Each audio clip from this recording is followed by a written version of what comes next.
What's the dumbest thing you did as a child out of curiosity? I just wanted to see if my tongue could actually get stuck to ice like in cartoons. My dad found me crouching with my tongue glued to the bottom shelf of the freezer. I think a bit of my tongue was left on that shelf after I pulled myself away. When I was 5, I tried to see if I could fit my head through the bars going up the stairs. I got my head in but couldn't get back out. My mum called the fire department, they pried me out and gave me a teddy bear. In short, I told all my friends how to get a free teddy bear. I stuck a fork in a light socket to see if it would actually shock me. It did. My friend was trying to stick a paperclip in an electrical outlet during class. He only put it in one socket. It did nothing. Well, I was smart enough at the age of 10 to tell him that he needs to stick both ends of the paperclip in both holes for it to work. And oh boy, did he get results. He cried, I laughed, the teacher was angry, and now I'm an electrical engineer working for GE Aviation. I was left alone in the car for a few minutes.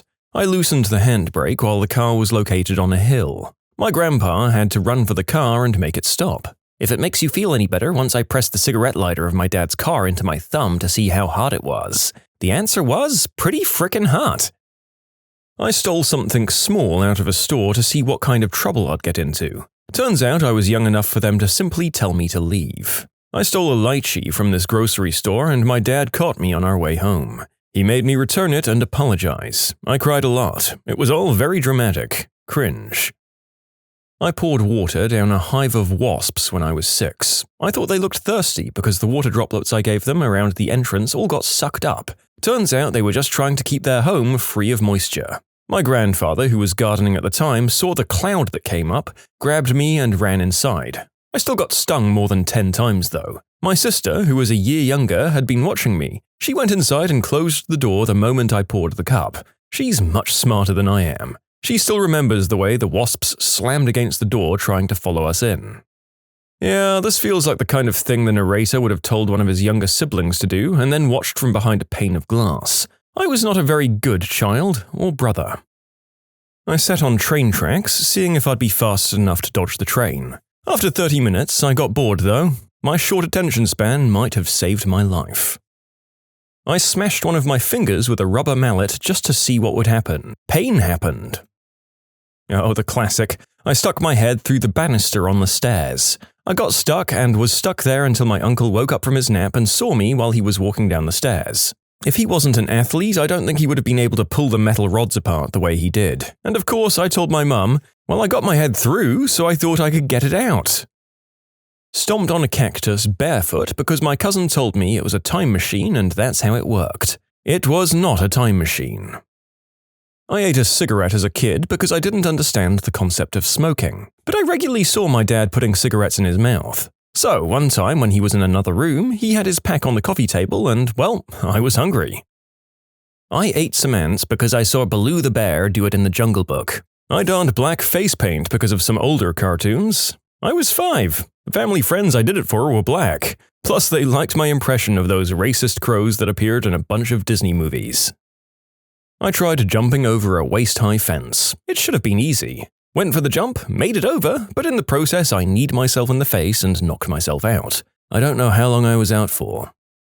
I rubbed deep heat all over my Johnson. Then I went downstairs and sat at the family dining table to eat dinner. I ate my dinner very quickly that day.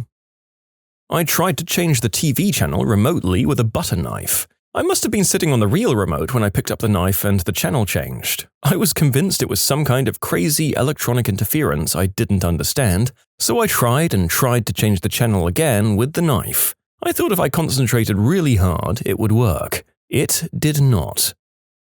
Well, I petted a dead rotting rat, but it was out of love. I started messing around with a deer's skeleton I found. I'd never seen bones so big that you were allowed to touch, and I wanted to bring it home and make my room into a museum. Unfortunately, my mum didn't appreciate me walking into the house with a dead deer's leg. I sharpened my pinky finger using a pencil sharpener, and oh boy, blood was everywhere, I can tell you.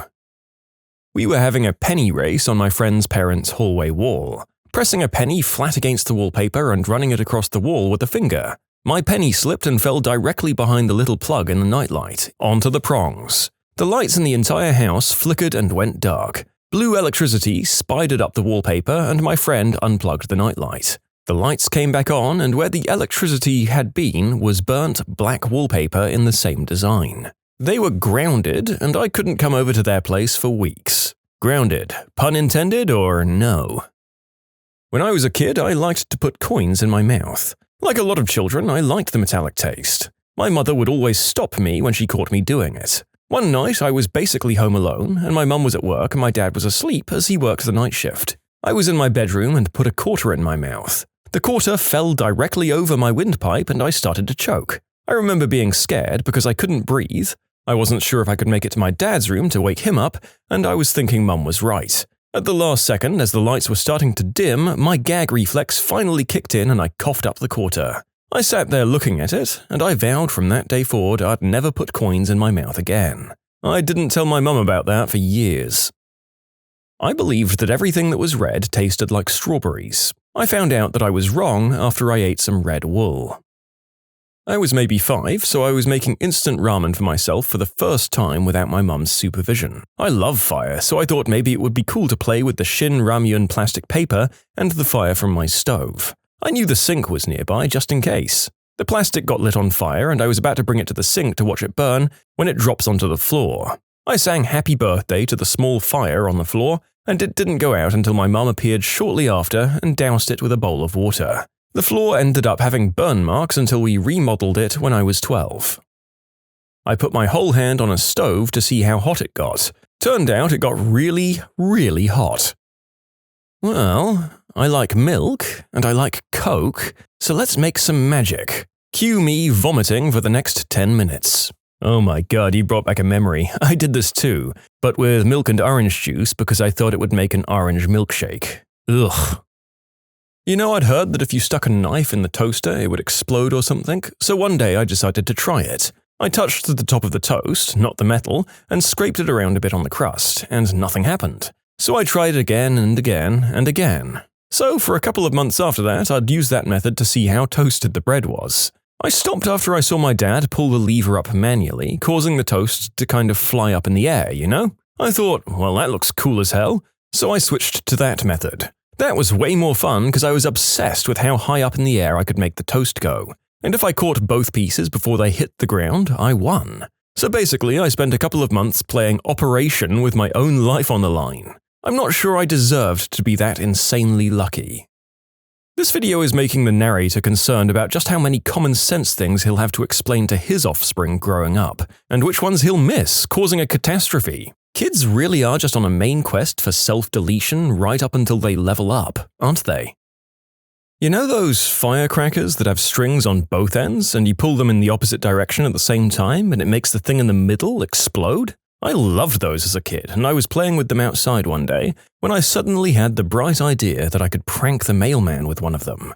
So I tied it through our mailbox and made sure it was secure, and then tried it by opening the mailbox. Sure enough, it worked and the thing exploded and I thought it was amazing. So I set it up again and then I waited. I should include that I was curious if it would work, and then upon knowing it would work, curious to see the reaction of the mailman because I was under the impression it would be hilarious. It was not. He came around the same time every day, and I even knew his name by then, so when I saw him coming down the street, I ran inside and hid by peeking out the front window blinds. He walked up to our porch, went to open the mailbox, and stopped. I saw him inspect the mailbox, then back away slowly and just walk away. Before I even had the chance to go outside and figure out what had happened, I assumed it didn't work or he just didn't have any mail for us that day, a cop car came screeching down our street and stopped in front of my house. And an officer ran up to our door and started pounding. I was scared as all heck, but it was a cop, so I opened the door, and the cop pulls me outside and asks me what in the heck is going on, while pointing at the mailbox. I try as best as I can to explain myself and repeatedly mention, "It's a firecracker! It's a firecracker!"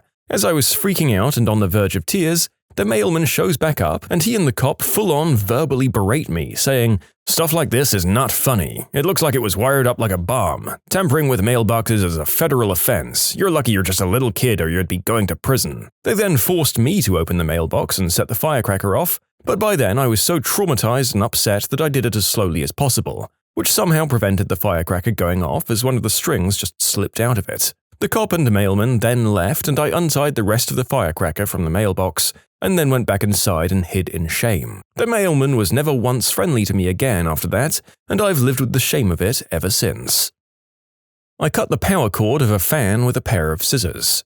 There was a flash, and next thing I knew, I was in the hospital. You can submit your own stories to be featured here on the channel. The story submission link is in the description below, and if you want to listen to some vibey music in the background, check out easymode, also linked below, and subscribe. When I was a kid, my family would go on camping trips during the summer. My dad always bought a big kerosene lamp which was very bright, but it would heat up enough to burn flesh on contact. My dad told me so many times not to touch that lamp. I touched the lamp. My dad sat in silence across the campsite and watched me. I turned pale, started sweating, put on my best poker face. Dad, you remember how you told me not to touch the lamp? I fell asleep that night with my fingers in a cup of ice. This is one of Dad's funniest memories. I once touched the spinning blade from the food processor with the tip of my nail to see how fast it was spinning. Luckily, I only lost the tip of my nail and not my finger. No idea what I was thinking. I tried inhaling small stones and got them stuck in my nose for quite some time. It got really serious, and I needed an ENT doctor to remove it. I let my friend punch me in the face once, just to see what it was like to get punched in the face. I ate a leaf off the ground because I was wondering why we eat lettuce but not other leaves. Well, I figured that one out pretty quickly. I ran my thumb along my dad's shaving razor just to see if it would cut me. Surprise, surprise, it did, and I regretted my decision immediately. My family and I were on holiday, and the hotel we were staying at had a glass stovetop, completely different to the old-fashioned one we had at home. I figured it couldn't get that hot since it wasn't metal. So to test this theory, I parted my ponytail and plonked half of it on the stove while it was on. In a few seconds, I'd burnt the bottom section of the part I put on the stove. I was horrified, and so was my mum when she saw what I'd done. Later that week, my mum and I went to the hotel pool. She specifically told me not to go into the water without her. So I did the exact opposite when she wasn't looking. It was one of those pools with concrete steps, with the last step being more of a leap. I jumped straight onto the last step and nearly drowned. My mum is deaf and had her back turned while she was setting a nearby table up, so she didn't hear me splutter and scream when my head was above water. It was the scariest thing ever. I thought I was going to die right there and then. At one point, I blacked out for a few seconds and thought about my family and how they'd feel if I was no longer alive. I don't know how, but I mustered up the strength to eventually wrench myself out of the pool. Filled the locks on my parents' cars with twigs so they couldn't go anywhere. They wouldn't take me to the park, so I wouldn't let them go anywhere. It cost them a pretty penny to get them all out as well. I wanted to know what it felt like if you stood on your bed and jumped off it, landing on your knees without landing on your feet first. It felt like I broke both of my legs. I was a pretty stupid 8-year-old. I drank an entire bottle of cough medicine because I wanted to know if it would do me in. I was a 30-pound tiny kid, and Benadryl made me pass out for an entire day. My parents still don't know, and when I passed out, I was sure I was done. My brother told my sister that chewable children's Tylenol was candy and gave her a whole bottle. Luckily, our neighbor had Ipecac. Plugged in a wet extension cord to a wet extension outlet. Shot the power to the house and almost electrocuted myself. Used a metal kebab skewer to touch the pilot spark on the kitchen hob. The shock was great enough that I thought my friend next to me had punched me really hard in the shoulder. I turned and had a go at him. Shortly after, I realized I'd just shocked myself. Me and my friend grabbed garbage bags and climbed up on the roof to jump off and see if they'd work as parachutes. They didn't, but I think it's because we needed more height. Cartoons have a lot to answer for with regards to our perception of physics in the world growing up. They show you that literally any sheet of anything other than paper can be used with the same degree of success as a specially made parachute. The other regular experiment for the narrator was being certain that any similar fabric stretched out would serve as an amazing trampoline. I broke so many towels and bedsheets. Sorry, Mum. I touched one of the cigarette lighters found in cars after pushing it in several times and thinking it wasn't working to find out what the coils feel like. Well, they feel hot. I'm 32 and I did this the other day. A joker of an airline hostess said to keep all baggage and children under the seat in front of you. My parents are jerks, so I climbed under a chair in the plane. My uncle, who lived with my grandparents, has a tobacco addiction. He used to keep bundles of it in his room's bedside drawer and chew on it all the time. I, a 10-year-old girl, was very fascinated by it somehow and wanted to look cool chewing tobacco. When no one was in the room, I snuck in, took a bundle and emptied it into my mouth. Now, of course, 10-year-old me didn't know that the tobacco juice should be spat out and not swallowed. So I swallowed the whole thing after chewing it for some time. A few minutes later, the effects kicked in and my head started spinning so bad. I ran to the living room couch and crashed. I lay there for the rest of the day. I couldn't even lift my head up without feeling like throwing up and giddy. My dad and grandmother thought I was unwell and were very concerned. They didn't know what this little brat had done to herself. My grandma suggested to eat something after a few hours and brought me rice and yogurt, Indian comfort food for sick people. I somehow managed to eat it while still feeling like crap. Suddenly, my stomach started churning and I felt the yogurt and rice making its way up. I ran to the washroom and emptied my insides. In the end, a glob of tobacco also came up. I felt much better afterwards. My parents still don't know about it, and my grandmother passed away a few years back, so she never will. I was a teen, but I shot myself through the foot with a homemade blowgun to see if it could pierce flesh. It went all the way through. I glued the tips of my thumb and index finger with superglue. I glued my hands together on purpose with superglue once. I'd used to do that with white glue for fun, to remove the dry glue like a snake skin or something. And this one time, my mum was using superglue to fix something, and I decided to try it. After a minute, when I tried to pull my hands apart and couldn't do it, I went crying to my mum. I was about 6 and kind of a crybaby. She freaked out, started to cry too, and spent the next couple of hours using a ruler and warm and hot water to separate my hands. After that, I wasn't really interested in playing with any kind of glue for a while. I had a very large, heavy head when I was younger. We went on a hiking holiday and were walking across a beach with rock pools. Me, being the curious child I was, knelt down beside a pool and looked over to see what I could find. Next thing you know, my giant head overbalanced my 6-year-old body, and I slid headfirst into the pool. Luckily, my dad came and pulled me out before I drowned and wrapped me up in spare clothes. I saw some interesting sea life while I was under there, though. It certainly satisfied my curiosity. Well, here's the list of my misdeeds and their consequences. I pulled the fire alarm in my school. It went off. The fire truck came. I put my finger in a wasp nest and got stung by a wasp. I tried to shave with my father's razor, and I cut my face. I touched a hot stove and burned my finger. And I should mention at the end that I graduated from an Ivy League university. So there's hope for you dumb kids. I was a really dumb and kinda curious child, so I regularly searched up for the youngest anime girls I could using my grandma's cell phone. I put all sorts of viruses on the damned thing, and she's probably on a list now. Sorry, Grandma. I drank fabric softener when I was 7, thinking that it would give me magic powers. I had to go to A&E and have my stomach pumped and drink charcoal. Another time I drank Head & Shoulders thinking it would give me magic powers. It resulted in yet another trip to the hospital and yet another charcoal drink. Look guys, I really wanted magic powers. So you know that kitchen appliance which is essentially a handheld blender? Well, in all of my immense wisdom, I thought it would be a good idea to stick my thumb in and press the button. I can't say it ended well for 2-year-old me. I fell through the ice. I'd wondered if it was thick enough yet, and it wasn't.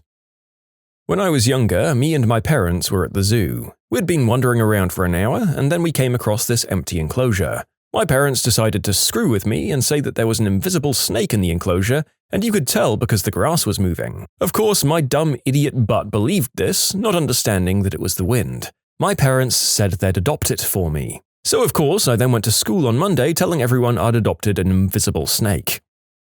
I used a spray-on deodorant as a flamethrower to see if the rumors were true that it would work. It did. I could have caused all kinds of damage to property or myself. Made a chlorine bomb to see if the rumors were true that it would work, and it did. Again, I could have caused all kinds of damage to property or myself. I used matches to make mini rockets to see if the rumors were true that it would work, and it did. I could have caused all kinds of damage to property or myself. Made a papier-mâché volcano and burnt paper inside to see if it would work. It did. I ended up with a burnt circle of carpet under my bed and a very sore butt.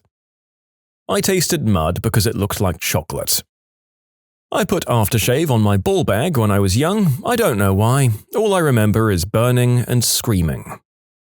I must have been really little. I was standing indoors next to a huge potted plant. There was this round thing sitting on the dirt in the pot, like a mushroom or conker. In hindsight, it was likely some sort of mushroom. Well, I picked it up, sniffed it, and it smelt okay, so I bit it. It tasted weird, and I thought maybe it was a seed or something, so I put it back and got a drink. I looked up what was in gunpowder in the World Book Encyclopedia. I went to 2 different pharmacies to get the nitrate and sulfur, ground up some charcoal to get carbon, made a giant firecracker out of a toilet paper tube and masking tape, fashioned a wick from toilet paper and gunpowder. I placed it in the fork between 2 branches on my dad's only and favorite peach tree, finally taking hold after a few tough Michigan winters. I lit the wick and ran to the garage for safety. I watched it go off. Big boom. Big flame. Split the peach tree right up the middle. Dad was very sad, but said he was glad I didn't blow myself up by accident. Eventually it healed, but it never thrived. It bore an occasional peach. I was about 12. This was 63 years ago, by the way. Teachers of Reddit, what's the most shocking or surprising thing you've seen going on in your classrooms? A kid stuck a craft pipe cleaner in an electrical socket. Cue a flash, a yelp, and blue fuzz everywhere. Socket and cover were both burned black and didn't get replaced for 3 years. The student was an 8th grader. I knew a kid who put a paperclip in an electrical socket and thought wrapping it in paper would protect him from the shock. In grade 10, the idiot had to go to the hospital because it screwed up his heartbeat. No matter what age you are, I think you should know you don't mess with electrical sockets. Back when I was in school, we had 3 of the 6 ambulance teams in the whole county called out to the school because one sunny day, someone passed the fad around that kids should hyperventilate and have someone push on their chests until they passed out. If I remember correctly, some 14 students had to be checked out and 1 taken to the hospital.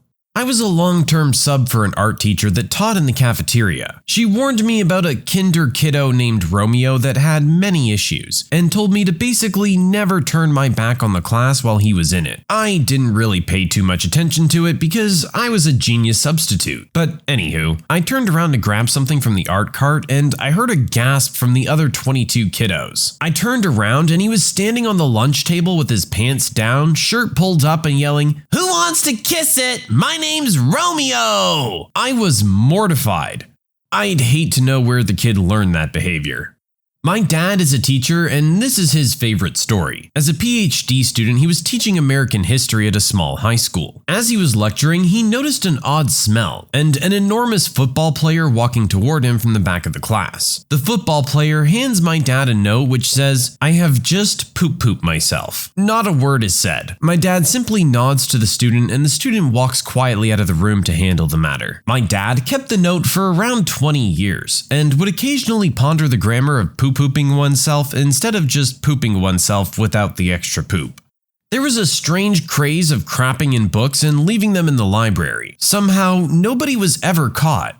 One time when we were watching a movie in class, I saw the girl next to me touching herself. Let's just say my 16-year-old body full of hormones had good material for the next 6 months. What movie were you watching?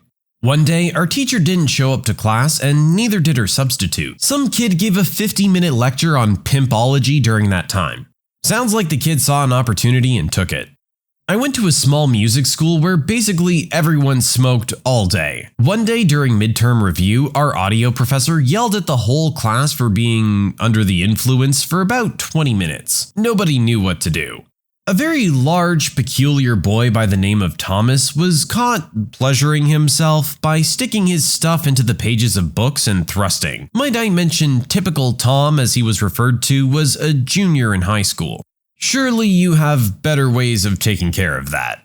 A student pooped in the attic and threw it all over the walls during a break, then played it off as if it wasn't him and invited people to see. He's still in school.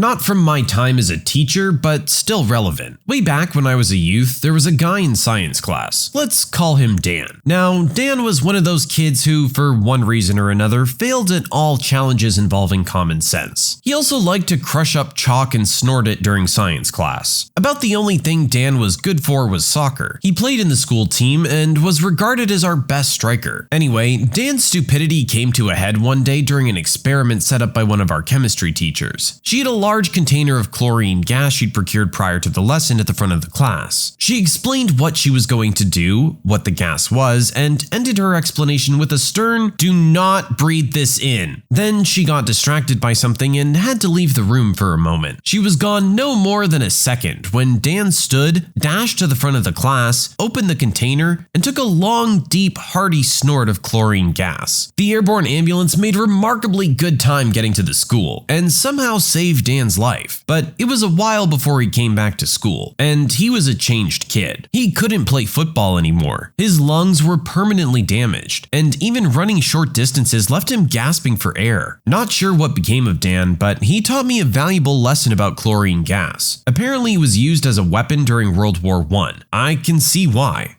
I hate to say it, but this is Darwinism at its finest.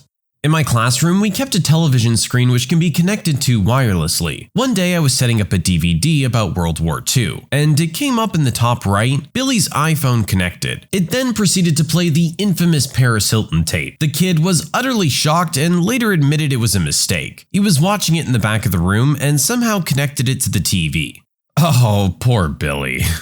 I'm a high school teacher in American Samoa, a US territory. Tattooing is a huge cultural thing. A student I know, P, comes to me before school and asks if he can hang out in my room at lunch. Sure thing, I tell him. It's pretty common for kids to grab their lunch and hang out in a teacher's room. Come lunchtime, L comes to my room and asks if P has shown up. They're supposed to meet in my room at lunch. He hasn't shown up, so she sits and waits for him. Soon after, P comes in carrying his backpack and lunch. I'm sitting at my desk eating my lunch. Suddenly, I hear a zzz sound. As soon as I heard the sound, I recognize it. I turn my head. L is sitting at a desk with one of her sleeves rolled all the way up. P is holding a tattoo gun in his hand a mere inch away from L's arm. "What are you two doing?" "P does tattoos, miss. He's gonna do something for me on my arm." "You can't get a tat in my classroom, L. P, put away your equipment. You can't give a tat in my room or at school for that matter." Tattooing being a cultural thing or not, I feel like that's a pretty brave move. I can't claim credit for this story, but it's a goodie that allegedly happened in my buddy's 4th or 5th grade class. So this 4th grader, that will henceforth be known as Conrad, apparently went on a family trip to China and came back with a pencil decorated with intricate dragon design that he absolutely adored. Like during class, he would take it out of his pencil bag and put it on his desk just to look at and admire, but never used or even sharpened it. One day, when Conrad left the room to use the bathroom or something, the kid sitting on his right, who we'll call Jim, picked up the dragon pencil, stuck it in a pencil sharpener, and ground that beautiful work of art until it was just an eraser with a stub, with a tiny amount of dragon design still visible. When Conrad comes back into the room, he seats himself and looks forward, noticing what's become of his most prized possession, but doesn't say a word. He then grabs the sharpened pencil that he'd been using to write, screams, and stabs it through the hand of the kid sitting to his left, Bill, incorrectly assuming he was the culprit. Needless to say, Conrad didn't come back to class the next day, or ever again. Not sure what's good with Bill's hand. Eesh, Bill was just in the wrong place at the wrong time. I'll be honest, I was rooting for Conrad though. I taught choir for several years to 7th and 8th graders. I've seen some stuff, man. One day I'm assisting another music teacher in a very big school, and things are going pretty smooth. I see this one kid looking kind of gray. Then he sways a bit and starts turning green. I know where this color-changing act is headed, so I signal for the kid to head to the trash can. He made it to the can, but then threw up so violently that he sprayed it all over the walls and the double doors. I thought the sweet little sopranos that sat in that part of the room were either going to puke themselves or pass out. I had a hard time not laughing at them. So I send the kid to the nurse and go look for a custodian. I can't find one anywhere, so I have the secretary page one. Nobody shows up. I go looking again and find the head guy, old retired sailor, hiding in the kitchen doing something so he wouldn't have to clean up the puke. I tell him it's an emergency. The room was about 80 degrees as the HVAC was crap, and head to the room to help out with crowd control. Did I mention there were about 80 kids in the room? The custodian finally shows up and starts to mop the puke up and wipe down the walls. I walk over near him and say something like, "He really made a mess, huh?" The old salty dog replies in full voice, "Gosh darn effing kids making messes all over the gosh darn place. I hate this effing place." The sweet little Sopranos were horrified. I had to walk away so I didn't lose it. Poor guy sounds like he's having a really bad day. I'm not a teacher, but my ex-girlfriend was. She had just started teaching kindergarten, and these two kids had a full-blown relationship. They would hold hands, kiss, and get angry when other kids started hollering at their partner. Weirded me the heck out when she told me. Kids start early these days. I was kind of a crazy kid in middle school, so I had this one friend. Let's call him Eric. The both of us were inseparable. Well, one day during study hall, we were both goofing off and had to be separated. So they put Eric in the quiet room. At the time, I thought it would be a neat idea to crawl through this air vent type thingy that was in the wall at knee level, which led into the quiet room right by Eric's feet. I quietly knocked out the other end and grabbed Eric by the feet, which made him scream. This, of course, got the attention of the teacher, who quickly ran over and grabbed my legs trying to pull me out of the air vent. Well, I didn't want to go peacefully, so I kept holding on to Eric's feet while the teacher kept pulling on my legs. It turned into a tug of war between my teacher and I, which I eventually won by crawling through the other end into the quiet room. I'm surprised I turned out normal. Hey, we all mess around when we're kids. Not a teacher, but one of the only memories I have from grade 1 was us sitting on the floor in the morning semicircle while our teacher went on about school stuff. There were about 3 rows to the semicircle with me sitting on the outside corner on a chair, so I could see everyone sitting down quite easily. We had this weird kid that just wasn't right. He'd belt out the national anthem as loud and off-key as possible every morning, even with everyone looking at him and not singing. So naturally, he decides that this semicircle is the perfect moment to whip it out and spit all over it. Then he spits on his fingers and starts Somehow, I'm the only kid that sees it. Not even the kids beside him. I sat there stunned for like 30 seconds wondering if anyone else was witnessing this, and why no one's doing anything, before the teacher noticed and snapped her fingers at him. He got the message. Props to her for not making a scene though. Kids are messed up. Not a teacher, but 2 kids would grope each other during class. The teacher never said anything, but it was pretty obvious, so she had to have noticed. The teacher probably just wanted to pretend it wasn't happening. My sister is a teacher. A girl had been disappearing for about 30 minutes a day in her homeroom period. After some investigation, it turns out the girl had been scheduling and giving blowies during that time. She didn't even make money off the deal either. She just gave them out of the goodness of her heart. In middle school, they had a detention in the study hall room, but the detention kids were put into separate rooms in the back with a tiny little window. There was a kid that pleasured himself in there, and the study hall teacher went in there and saw the kids' aftermath all over the wall. She yelled and told all of us to go into the hall. His phone was still out with adult content pulled up on it. The kid ended up being homeschooled after the incident, and I've only ever seen him once since graduation.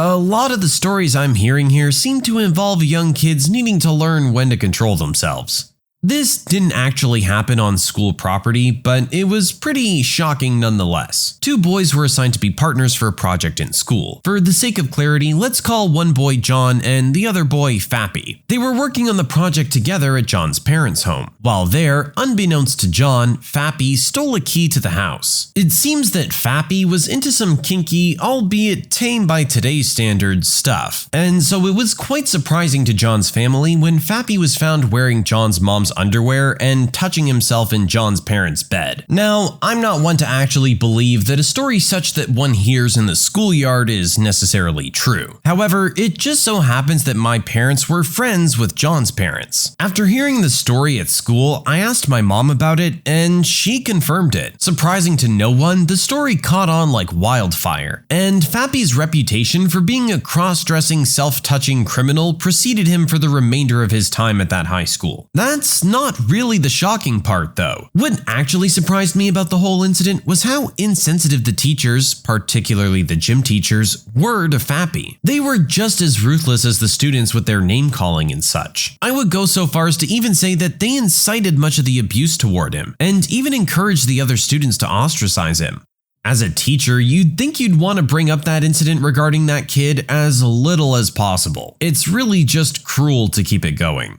One day, I was walking into class when I heard kids yelling and screaming like maniacs. Turns out it was a smoke bomb brought from Mexico that left the room smoky and smelling like urine. We got our backpacks searched, but nothing was found. The kid then confessed after the backpack search, so he and the one who gave it to him left with an officer. I haven't seen them since. Ah, the classic stink bomb. I remember one of those going off in high school.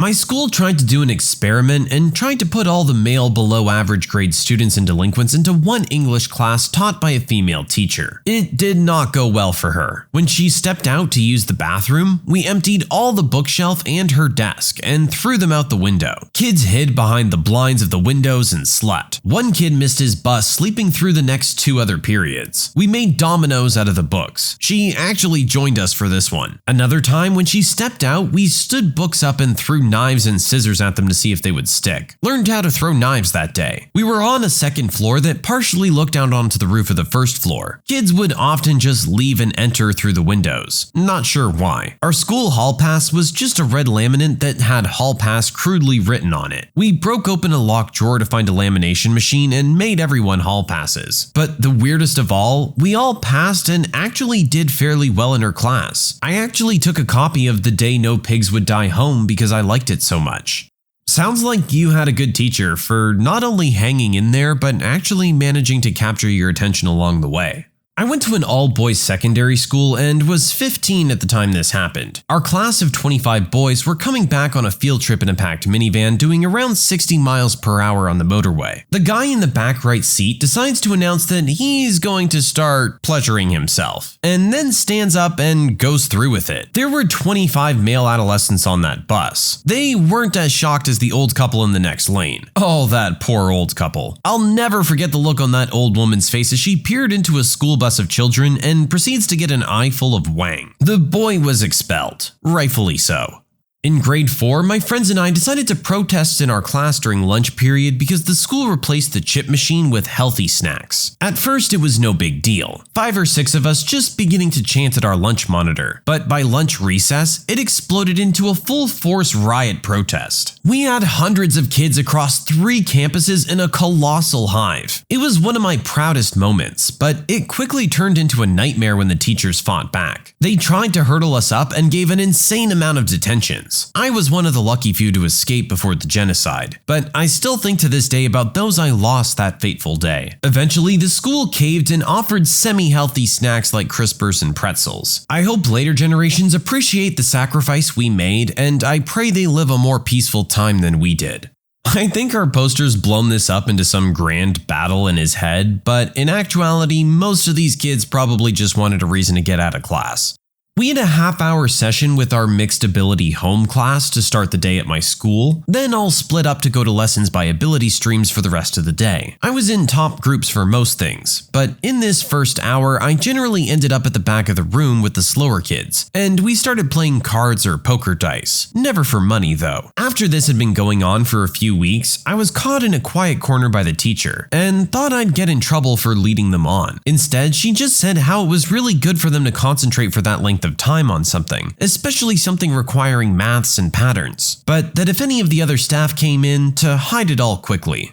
It's always nice when you think you're going to get in trouble and you just get a general thumbs up from the teacher. Not a teacher, but also a student. At the age of 12 to 13, we had math class with a temporary teacher. Let's call the teacher A. In our class, we had the typical students who did stupid things without thinking. Let's call them B1 and B2. Out of nowhere, while everyone solved their math problems and A was walking around helping the students, B1 and B2 threw their pens and accidentally dropped it to different locations. That way, they could roam free in the classroom. When they went to pick up their pens, they'd also whip out their junk, doing the helicopter and rubbing their junk on different furniture. It became almost like a game for them. The one who got caught first lost.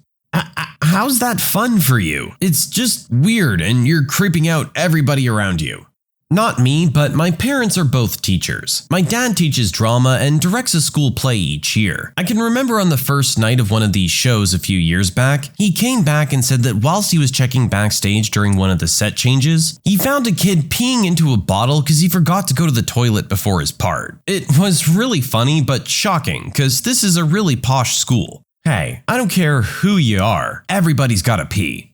We had our study hall sign-in in the same room that kids would serve in-school suspensions. Well, one day I walked into a kid pleasuring himself and finishing all over the floor. He then zipped up his pants and walked out to a very stunned professor. "Come on, guys, control yourselves."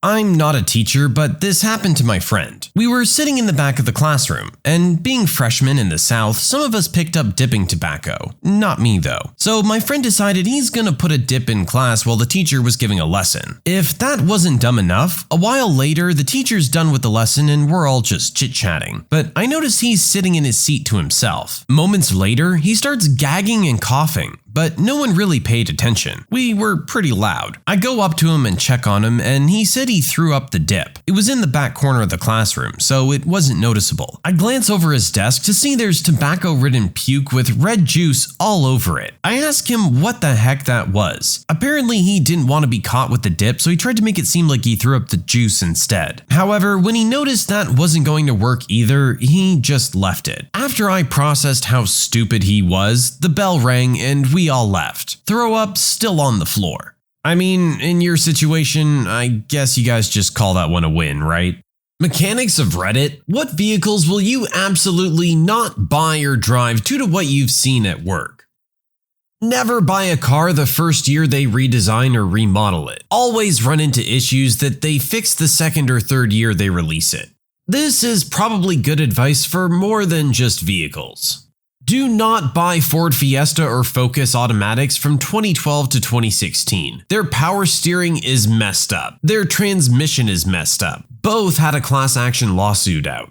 Not a mechanic and not in the US. Currently living in Mexico. Graveyards in Mexico are filled with people dead from car crashes in the Nissan Suru. A complete piece of crap with wheels that has 0 stars in safety. Parts are cheap and gas mileage is good, but they're just coffins with wheels. Just this year, Nissan Mexico is going to cease its production. 3 years after the Latin NCAP made the security tests and scored 0 in everything. Even with all these facts, it's the most bought and stolen car in Mexico. Gen 1 Porsche Cayenne. They're getting cheap enough for most people to afford, but the cost of maintenance is ridiculous. That goes with any premium manufacturer. You always gotta keep the maintenance cost in mind. You might get something dirt cheap with a really nice badge and name on it, but it's gonna cost you a lot to fix it up come time. 2012 to 2016 Ford Focus. The clutches go constantly, to the point where they made it a service bulletin, and it continues to happen after the warranty is up. Yeesh, we're only this far in and we've gotten 2 red flags on the Ford Focus. That's not a good sign. When I was looking to buy a used car, I found a Land Rover for $2,000. My father, who was a mechanic, said to me, yeah, it'd look great on the back of a tow truck. My dad's a mechanic and he always says Volkswagen New Beetles. My first car was a Volkswagen New Beetle. Needed a new radiator? Guess the whole front end is coming off, again.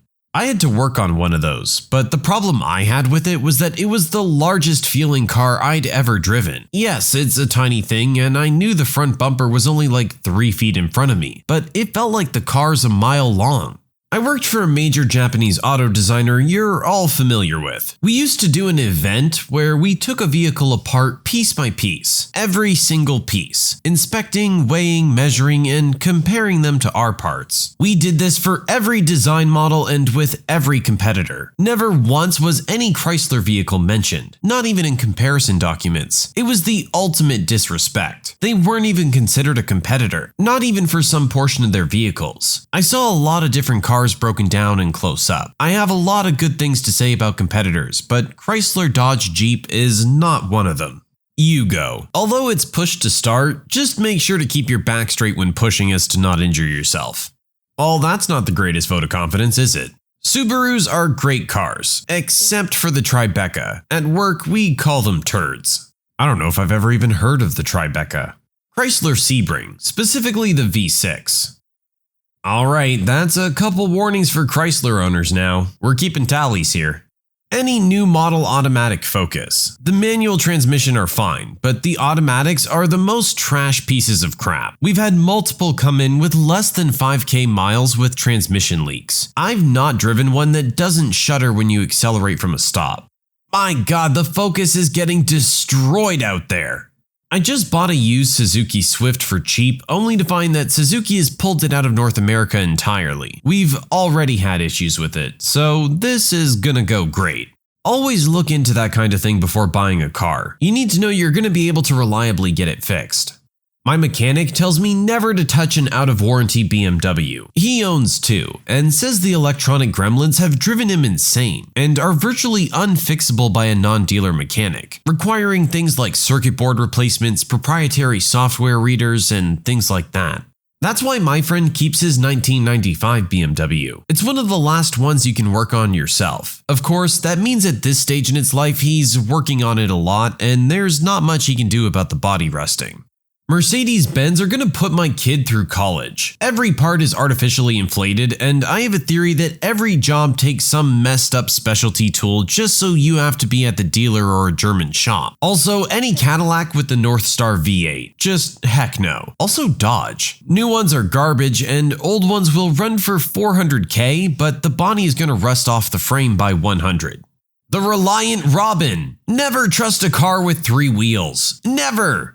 If you guys haven't seen the Top Gear clip of this car, seriously, go check that out after you're done with this video. The Reliant Robin. I have a love-hate relationship with my old Land Rover Discovery 1. More than capable, but stupid crap broke. What made me get rid of it? The freaking door handles. Couldn't get dealer replacements and used ones were going for over $300 a set. Made me say screw it, and I junked it. Alright, that's Land Rovers coming in a couple times now. The Pontiac Sunfire. I own 2, and you have to take the front wheel off to do an oil change. Worst design choice ever. When I lived in Japan, I had a van that required me to remove the ashtray to check the oil. I thought it was a joke when I was reading the instructions, but nope. Other than that, ran like a champ. It was a Mazda Bongo Friendly Turbo Diesel. That's a pretty cool name for a van. Can we get stuff like that in North America? I've come across a few wrecks involving smart cars. The best thing I can say about them is that they aren't hard for the fire department to pry open and get the body out. I had to drive a smart car for a tech job in Michigan. One of the clients was being lazy and the owner asked me to drop off a laptop on the way back to the office, so I ended up in a different lane than I would normally be in. I stopped at a busy intersection and I look into my rear view mirror and notice a car is coming up pretty quickly, 40 miles per hour. No way he saw the light. Older guy, not sure if he was distracted or not. He slams directly into me. Strangely, I wasn't scared so much as angry when I realized what was about to happen. He slams into my back and I figure it's probably the end of me. I get pushed into the guy in front of me and I can feel an ache, but I walk out pretty much unscathed. The back of the car looked impeccable. The front that got pushed into the other car was smashed to heck. No airbag or anything. Thanks, seatbelt. It started leaking fluids and the car itself was totaled, but I got out okay. Still debating if that was lucky or not, but a question for different subreddits. The most concerning part about that is that the airbag didn't deploy. Isn't that like the one thing that's supposed to happen? Smart cars do look like they would crumple pretty easily though. A lot of comments say Dodge. What is it about Dodge? Is it all Dodge vehicles? I thought their trucks were supposed to be pretty reliable. I have a Dodge Neon and it runs like a piece of crap, but there seems to be little that anyone can actually do to kill it, and it's really cheap to fix. Yeah, but they're really cheap to fix for a reason. They're built really cheap. That's why it runs like crap. My immediate family all drive Honda. We're all good friends with the owner of a local dealership. We've all had multiple models hit 200K plus without issues. I've had my Accord for 11 years and have about 210 miles on it. And last week was my most expensive repair. Replace the battery lead cables. $200 said and done. We've driven Pilots, Accords, Odysseys, Civics, not an issue. I'll never buy a car that isn't a Honda or Acura. Opposite end of the spectrum, a lot of Japanese makes are very reliable. Honda is always a top contender because they tend to be very affordable, and as our original poster pointed out, repairs are typically pretty cheap as well. I own a frame and suspension shop. My answer, Dodge. Alright, Chrysler Dodge Jeep is getting crushed out there. To be fair, Jeeps haven't been called out in particular yet, but they are all the same manufacturer. Mercedes-Benz G-Wagon. They may look nice, some people think so, but they're uncomfortable as heck to drive in, extremely expensive to fix and upkeep, and tend to break fairly often. Not a mechanic, but from my experience, screw any Taurus made around the year 2000. They'll run forever, but you don't want them to. The windshields leak and the insulation under the carpet is made out of some recycled fiber that smells disgusting when it gets wet. Son of a Mazda mechanic here. If you live in the north or anywhere it gets remotely cold, do not buy an RX-8. It won't work 3 to 4 months out of the year and will need constant, expensive care in the other months. Any US Navy submarine. Talk about overpriced. And parts? Good luck. We don't have any money. Oh, it's a nuclear part? Never mind about us being broke. Here's $400 for that 2-inch O-ring. May as well order 12 of them while you're at it. Source: nuclear mechanic in the US Navy. You know, the thread is open to vehicles, so this qualifies. Dodge Grand Caravan, 60,000 miles on it, and I've replaced the rear brakes 5 times, and it already has a misfire. Mark another one for Dodge. First and foremost, no Chrysler products, ever. No Chrysler, no Jeep, no Dodge. They're trash vehicles made by a trash company out of trash parts. The diesel engines in the trucks are the only thing worth a damn, and they don't make them. The old Jeep Inline 6 was great too, but everything they put it in would fall apart around it. I know most people reading this aren't in the market for one, but Land Rovers are hot garbage. Expect screwy electrical issues that have your mechanic chasing his tail for the life of the vehicle. Anything German is going to be too expensive to fix, with the exception being Volkswagen. And even if they can rack up the miles on the odometer, you'll have tons of stupid problems from cheap manufacturing. Alright, someone start digging the grave for Chrysler. Ran a bumper-to-bumper, all makes and models shop in Las Vegas on the edge of Summerlin, our rich area. To start, I'd like to specifically point out the Isuzu Rodeo. I won't even work on one. I turn them away at the door. Haven't found one without more repairs than it's worth. BMWs can be a monster. They're just super expensive for parts and not always as well engineered as you'd be led to believe. Mercedes, Mitsubishi, and Audi also have expensive parts. Dodge, as has been said, has really dropped the ball for the last few decades. I drive a 70s in decent shape. When it comes to GM and Ford cars, their upper tier is alright, but the mid and lower tiers are junk. Buy a Nissan or Toyota, please. Even a Honda. GM and Ford are truck dealers, and they know it. Lastly, I can specifically point out the GM Cadillac Northstar engine, found in 90s and 2000s models. It puts Dodge to shame. Leaks from every seal, and the starter motor, an otherwise common part, is located in the valley of the engine, literally the center of the motor, under the lower intake manifold. I think the book time is like 6 or 8 hours. Most starters are close to 1 hour labor. The 90s models even have a liquid-cooled alternator. You know, like the new age liquid-cooled PCs. Let's run our water into our electrics. Except car engines get much hotter, vibrate non-stop, and are expected to go further than your PC. Lot of insight from that user. Again though, a lot of repeat names too. Claims adjuster here. I've seen more than a handful of Hondas, Civics, and Accords hit a deer full speed and still be able to drive them to a safe location. Solid. I love how in a thread where we're supposed to be talking crap about crappy cars, we're actually hearing some upvotes for Honda. My mechanic told me never to buy a Volkswagen, so I bought an Audi. The turbo failed at 100K. For those of you who aren't aware, Volkswagen owns Audi. Everyone laughed when I bought my Kia, but I don't see it listed here. Knock on wood. Kia got their crap together in the middle of 2006. There's actually a 2006 model of the Kia Optima and then a much better 2006.5 model. From that model onward, they've been decent cars. The running joke about old Kia was they were so cheap you could buy 2, one to drive and one to take parts from. A cheap Escort or a brown Probe. We're still talking about cars, right?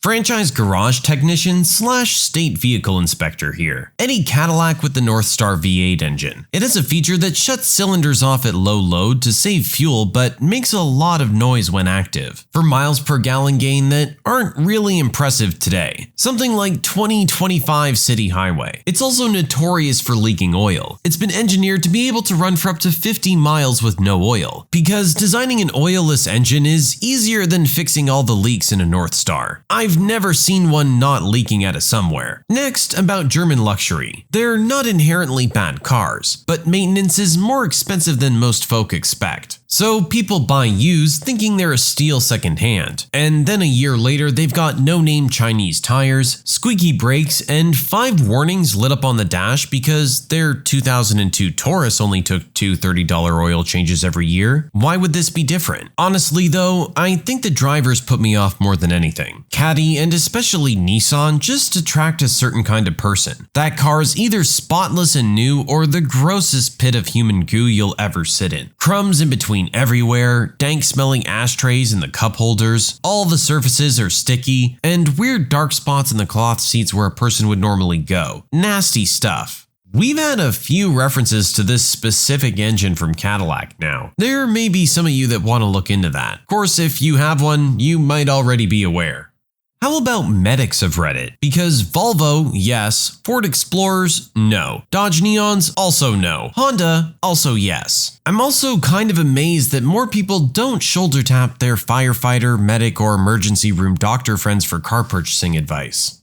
I was in a really bad accident while I was driving a Honda Accord. The car didn't make it, but the police and firefighters were pretty surprised that I did. Honda for the win. Guys, if we're learning anything from this thread, it's buy a Honda. Motorcycles are my thing. I wouldn't touch a Ducati or any modern BMW. Build quality is abysmal. On another note, all cars will crumble to dust before my old 2002 Yaris does. Japanese import. Without a doubt, the best little crap box of a car on the face of the earth. When the apocalypse comes, the cockroaches will be all that's left alive and they'll be driving that 2002 Yaris. I'm imagining a Mad Max future where everyone drives around in a Yaris. Used car salesman here, so I'll list in order from worst. Number 1, any Rover. You know it's bad when an extended warranty costs $15K. 2, most Audis over $50K. 3, anything Chrysler. 4, Ford economy cars, these being Escapes, Fiestas, and Fusions. Motors are usually okay, but electrical can be hit or miss. Every car is different, so don't take my word for it. Just get a warranty if you can. Number 5, Nissan Leafs. I could keep going, but yeah. I want to say that's the first Nissan we've seen, but maybe not. Anyhow, another hit on Chrysler and cheap Fords and Rovers. Eesh. Don't buy a 2013 Jetta. It has general mechanical issues, and if you crash it, it's screwed. Trust me. After owning a Jeep, never own a Jeep. At least not as your primary car, and have plenty of funds to fix it. Something I've picked up on over the years if you want to buy a car. I'm sure some will disagree, but it's just a general guideline. 1974 and earlier, buy American. Ford 200 inline 6 will outlast us all and decent mileage to boot. 1975 to 1995, buy German. More rigorous maintenance but built to last forever. 1995 plus, Japanese. Cheap, reliable, no frills cars. 2010 plus, Japanese and Korean. Top of the food chain at the moment. More advice recommending to buy Asian. I don't know guys, not looking like a whole lot of other options out there. My Hummer H3 is the worst car on the planet. Since hitting 110K, I've had to do a $700 to $900 repair every 2 months or so. The car is paid off, but with these repairs, I might as well be having a car payment. Dude, look up recalls and get them fixed. My boss's H3 went up in flames and burned to the ground because there was a recall he didn't know about. Fire started under the glove box. This could just be punishment for owning a Hummer. Mechanic here. To be fair and honest, there isn't a single brand or model to pinpoint. It's all about how you take care of it. I've seen $200,000 cars that I wouldn't take a leak on to put out a fire, and I've seen $2,000 vehicles that are apocalypse proof. Some of my friends and coworkers spend so much money on repairing their cars or buying new ones, just to neglect them and get to the same, oh, it's a piece of crap mentality. Meanwhile, my derelict in appearance 18-year-old truck, I've been the owner for the last 8, soldiers on with just basic service and a few fixes and upgrades here and there. That is an important factor at the end of the day. A lot of it comes down to the owner. You have to take care of your car. Glad to see my Chevrolet Silverado surviving this thread just fine. Dodge trucks, not so much. Maybe you haven't been paying attention, but at the same time, a lot of the comments we've had have said that the trucks are better, so at least you have that going for you. This may be an unpopular opinion, but I'll say V6 Hondas and Acuras with 5-speed automatics. The transmission is fine in 4-cylinder cars, but apparently has a fluid passage design flaw that can become further restricted with debris, causing overheating and failure of one or more clutch packs. The issue seems to manifest itself due to the extra torque in V6 applications. I believe it only affects models years 2002 to 2006. There's a reason that the 03 Accord Coupe V6 is a third the price of a similar 4-cylinder model. The V6 might be on its second or third transmission. First mark against Honda and Acuras here, but to be fair, we're talking about 20-year-old cars here, so I don't think we need to worry about that too much. Everyone throws out a turd now and then. Parents who dislike, hate, or resent your children. What happened? My son told his friends that I was abusing and bad-touching him because he wanted the attention. We were very close. Child services were called and then the police. He stuck to his story. I don't hate him. I never could. Sometimes I'm very angry, but mostly the betrayal gets me. I would never have believed he would do that. After several awful months, I think it's going to be all right legally, but the legal fees and stress has been overwhelming. Things will never be the same between us. He is a teenager, by the way. I remarried a wonderful man, my soulmate, about 2 years ago. I have 2 kids of my own, one son and one daughter. One is 14 and the other is 21. He has a daughter. She is almost 8. We met when his daughter was about 3.5. It's bad to say, but personality-wise, she hasn't changed very much for the last 4 years or so. I don't necessarily dislike my stepdaughter all the time. I have just had to distance myself a bit. She has no manners, no respect, she's spoiled and will whine until she gets her way. For example, I overheard her tell her great-grandmother to shut up. I also heard her tell her mom, "You are the most disgusting person I've ever met." When they scold her, she always tries to say she was just joking, and then she will start to cry and saying nobody wants me around and stuff like that. I know this is turning into a long post and I apologize. It just has been building up so long. I try my best with her and I had such high hopes for a close relationship with my stepdaughter, but I have found that our personalities clash, and I am used to having respectful kids. My husband tries his best to make her act right, but every time she goes back to her mom's or her grandparents, it gets worse. They give her everything she wants, no matter what, and they allow her to talk to them anyway because she's still little and they may not have any more kids and grandkids. So I don't blame my husband. I feel bad for him because he's tired of having to be the bad guy all the time. Oh, and she likes to torment my cats. I tell her all the time to be nice to them, pet them gently, or better yet, leave them alone. But she likes to chase them, pour water on them, throw dirt at them, etc. She has plenty of toys in her room and also electronics and games, but she will cry and whine until my husband lets her use his laptop. She likes to watch toy commercials on YouTube and tell us what she wants for Christmas or her birthday. She makes these 5-page long lists of what she wants all the time. And then, if she doesn't get it, she whines that she never gets anything she wants. Her mother told us she picked out a $50 Halloween costume last week. She said that she told her that was way too expensive to pay when she is only going to wear it a few hours. Well, stepdaughter proceeds to cry and say she doesn't have anything and never gets anything and she needs new parents. One more thing that makes me mad. If adults are in the room trying to have a conversation, she will interrupt repeatedly until they stop talking and listen to her or watch her do some little something that could have waited. This child gets more attention than any of the other children, so I know it's not lack of attention that causes it.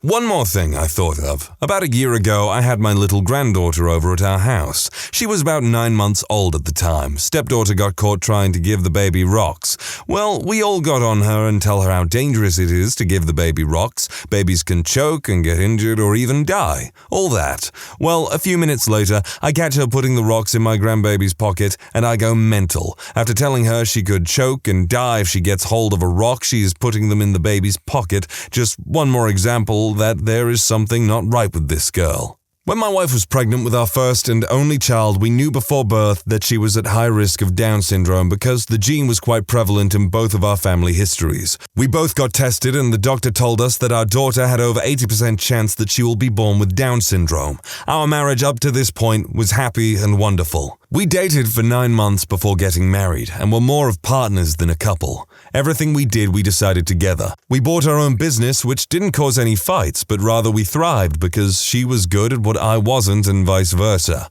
I was a messy kid before I met her, and she helped me change my ways. She lacked hobbies before I met her, and I helped her finding things she truly loved doing. We were happy. Very, very happy.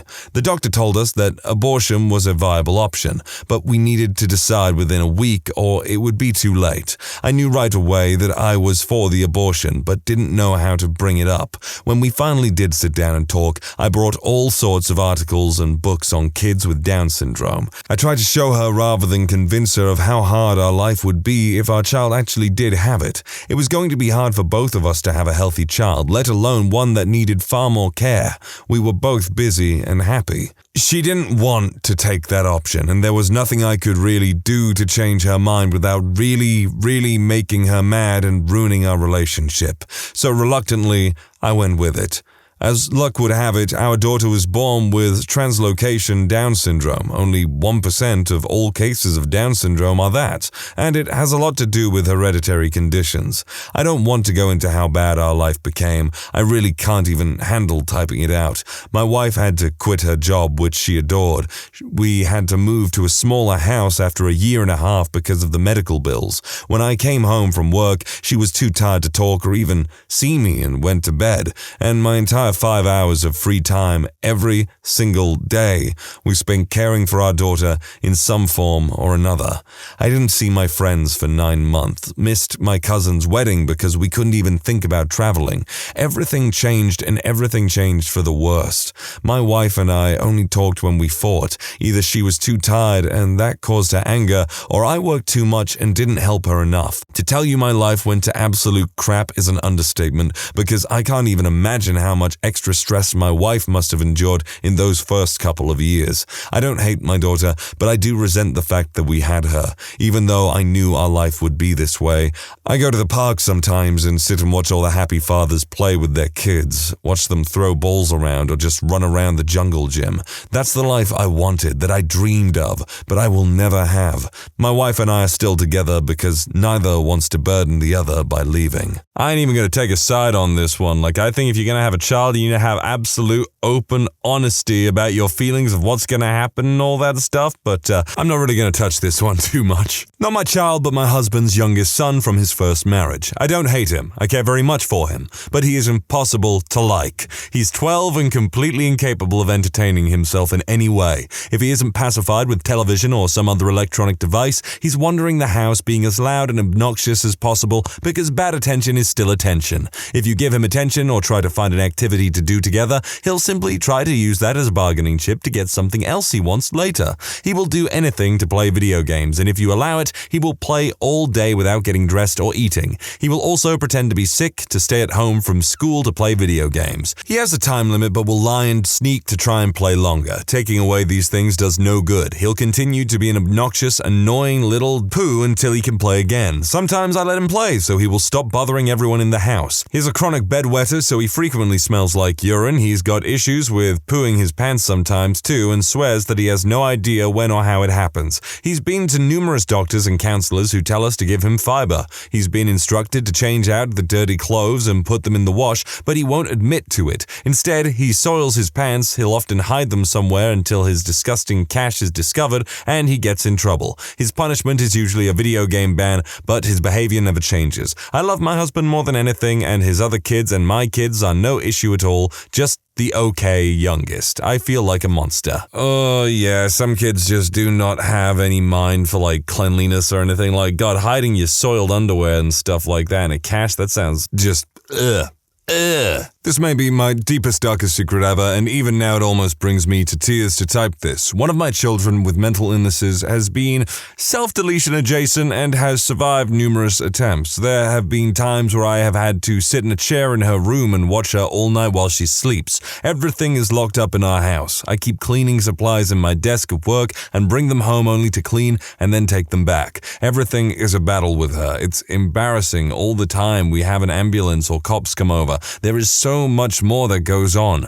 Anyway, I can remember one really awful period in our lives about a year ago where I honestly felt like she had not survived her attempt and that life for me and her siblings would be easier. There are a lot of days where I feel like I resent her inside. I just tell myself and try and remember that she is still the sweet girl I remember from her being a kid. What I resent is the person she is on meds and the depressed, self-harming person she is when not on meds.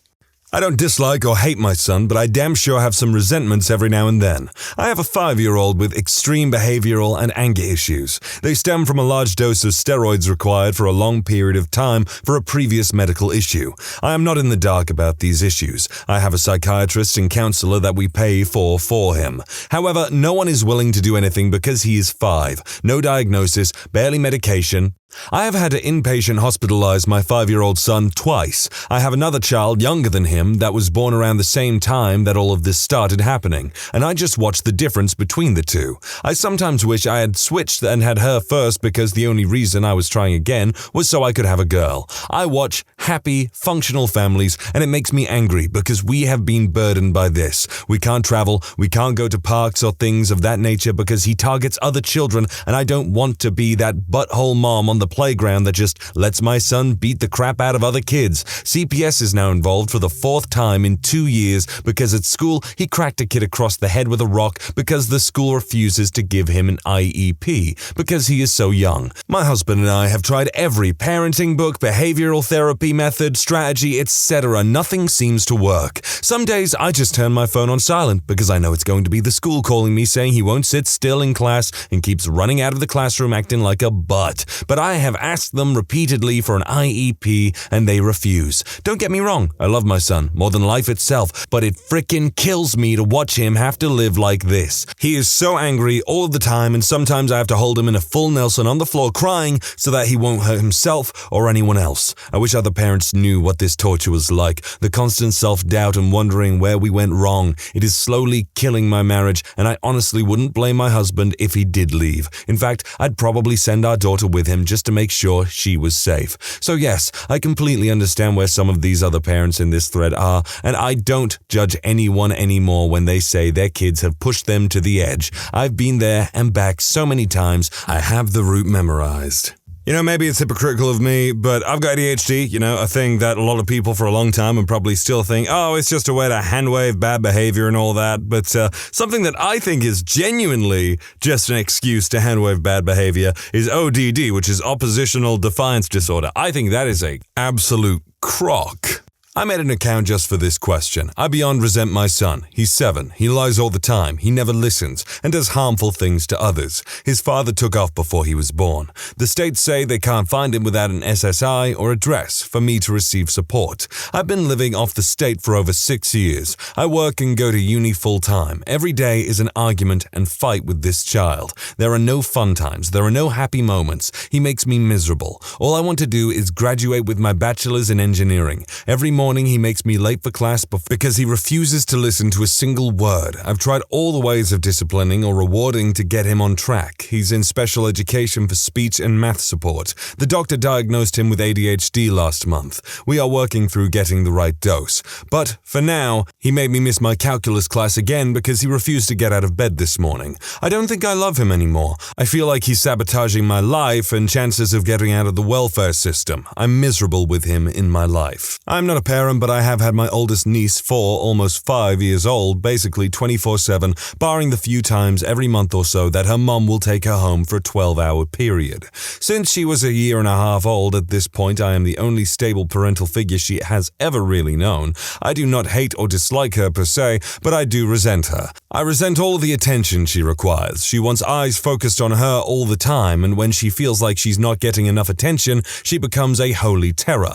I know part of her attention seeking is because her parents, who live right next door, pay little to no attention to her. I know a lot of her behavior stems from them basically ignoring her. She's very, very loud and likes to make nonsense animal noises all the time. She loves pretending to be a dinosaur. She loves singing. She loves running and playing just like any other 4-year-old, but she does not get the concept of quiet time or indoor voices. I suffer from migraines, and I have explained to her every time I have one that I need her to play quietly until my emergency medication starts working. So I tell her to sit quietly and watch a movie or draw for an hour or so. And as soon as I lay down, she's in my face, almost yelling for me to play with her or watch her do something, etc. She's also a bit of a brat too. When she doesn't get her way with something, she immediately runs to my grandmother, who gives her whatever she wants. Toys, sweets, whatever. When she does get in trouble, be it for screaming non-stop or destroying something, this happens at least 4 times a day, if not more, or being mean to or playing too rough with cats and dogs, timeouts, spanking, sitting down, talking, explaining, rewards, none of it works. Any attention, good or bad, she wants it. When I tell her not to do something, the minute I'm out of sight, she's doing it. When I tell her not to pull on the dog's tail, she just pulls harder. When I tell her that she cannot smack the cat for not wanting to be pet or held by her, she chases the cat and corners him and then hits him when he scratches her. It doesn't help that I am literally the only one in the house that will stand up to my grandmother and put my foot down about her being disciplined. I am the only one that takes none of this little girl's bullcrap. Everyone else lets her get away with everything. Beyond all this, and as guilty as this makes me feel, I also resent her because during my last miscarriage I still had to take care of her. I resent her mother for this too, but I resent her because it does not matter to her that even though she was told I was sick, or even when she was sat down and someone explained what was happening, she still wanted me to play with her and would not leave me alone for longer than 20 minutes. I resent her because for months after my miscarriage she would still ask me when the baby would be here, and since it is now shortly after she was told the baby wouldn't be here, she is asking again. I understand that she's just a little kid, but it still hurts, and I feel guilty for that too. I resent her because even though I have no children of my own, I now have to live my life as if I do, which means now that I am working out of the house on 3rd shift, I have to sacrifice my sleep in order to care for her. Because her mother won't, I resent her much more lately because every time I try to discipline her or work with her, she's taken to screaming in my face, "You're not my mummy, I don't have to listen to you." She needs therapy for her anger, for her attention seeking, for the neglect from her parents. She just does not know how to cope, and I don't know how to help her.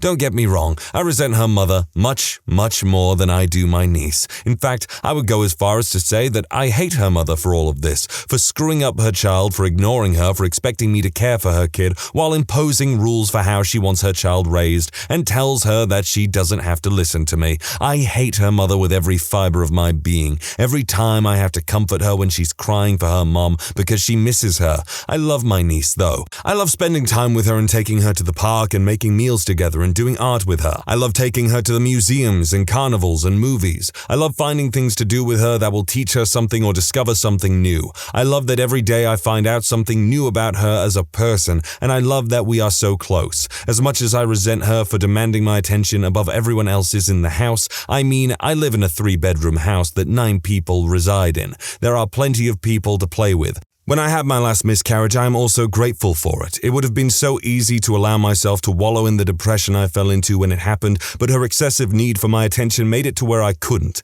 All I could do was throw myself into taking care of her. My niece is intelligent and beautiful, she is strong and creative, and so very opinionated. I know that someday, if she gets some therapy, she will do great things.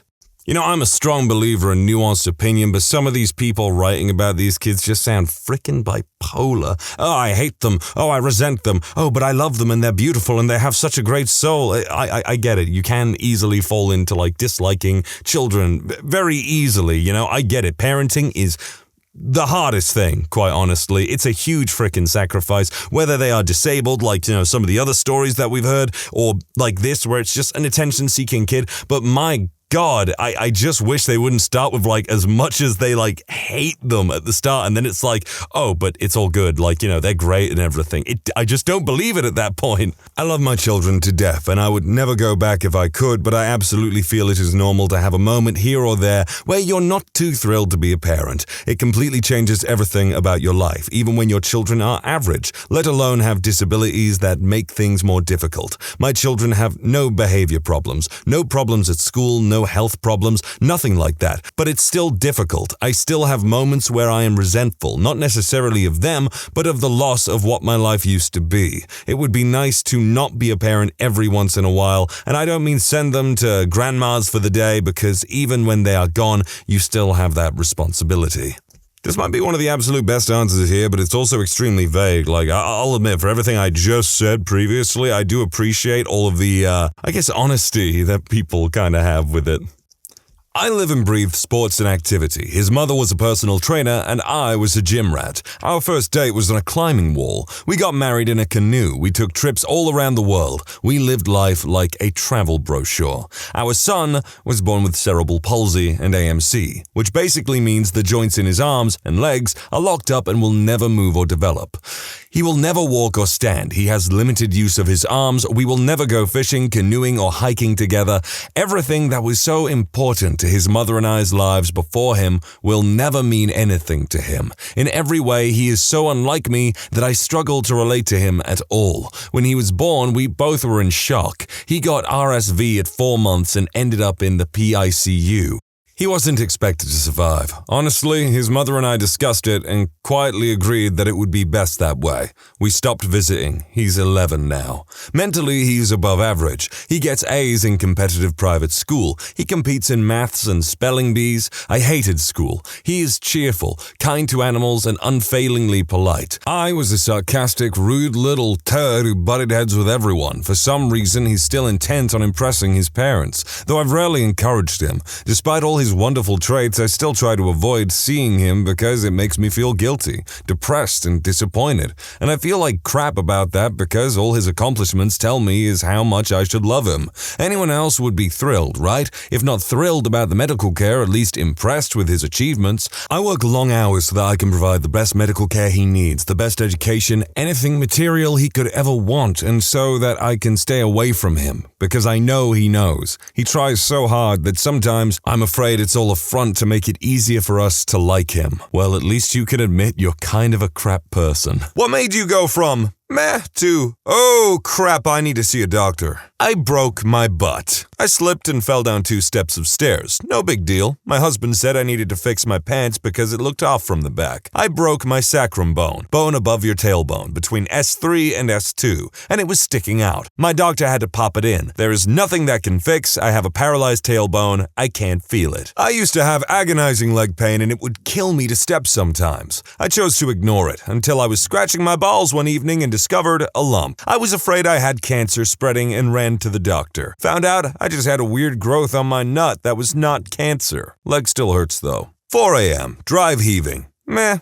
8 a.m. Kind of loopy. Have to catch my flight home. Noon. Get wheelchaired off the plane, escorted to connecting flight. 3 p.m. Landed in hometown, wheelchaired out to meet my girlfriend. 5 p.m. Shivering uncontrollably in a scalding hot shower. Abdomen pain so bad I couldn't even stand up straight. 5:30 p.m. Admitted to hospital, got scans and tests overnight. 7 a.m. Appendix surgery. Worst birthday so far. Worst birthday? I think the worst birthday I ever had was when I got hit in the legs with a baseball bat, like actually hit in the legs with a baseball bat when I was 10 years old. But at the same time, I also got a GameCube that day. So maybe not that bad. I passed out at work. I was in my late 40s and a heavy smoker and not much of an exerciser. After a crap ton of tests, my doc told me I had a mini stroke and if I really didn't want to see 50, to just keep up my bad habits. The smoke I had on my way to see him was the last one I ever had, and it's been going that way for 22 years. If you throw up coffee grounds and don't remember eating coffee, you are bleeding internally and should seek help immediately.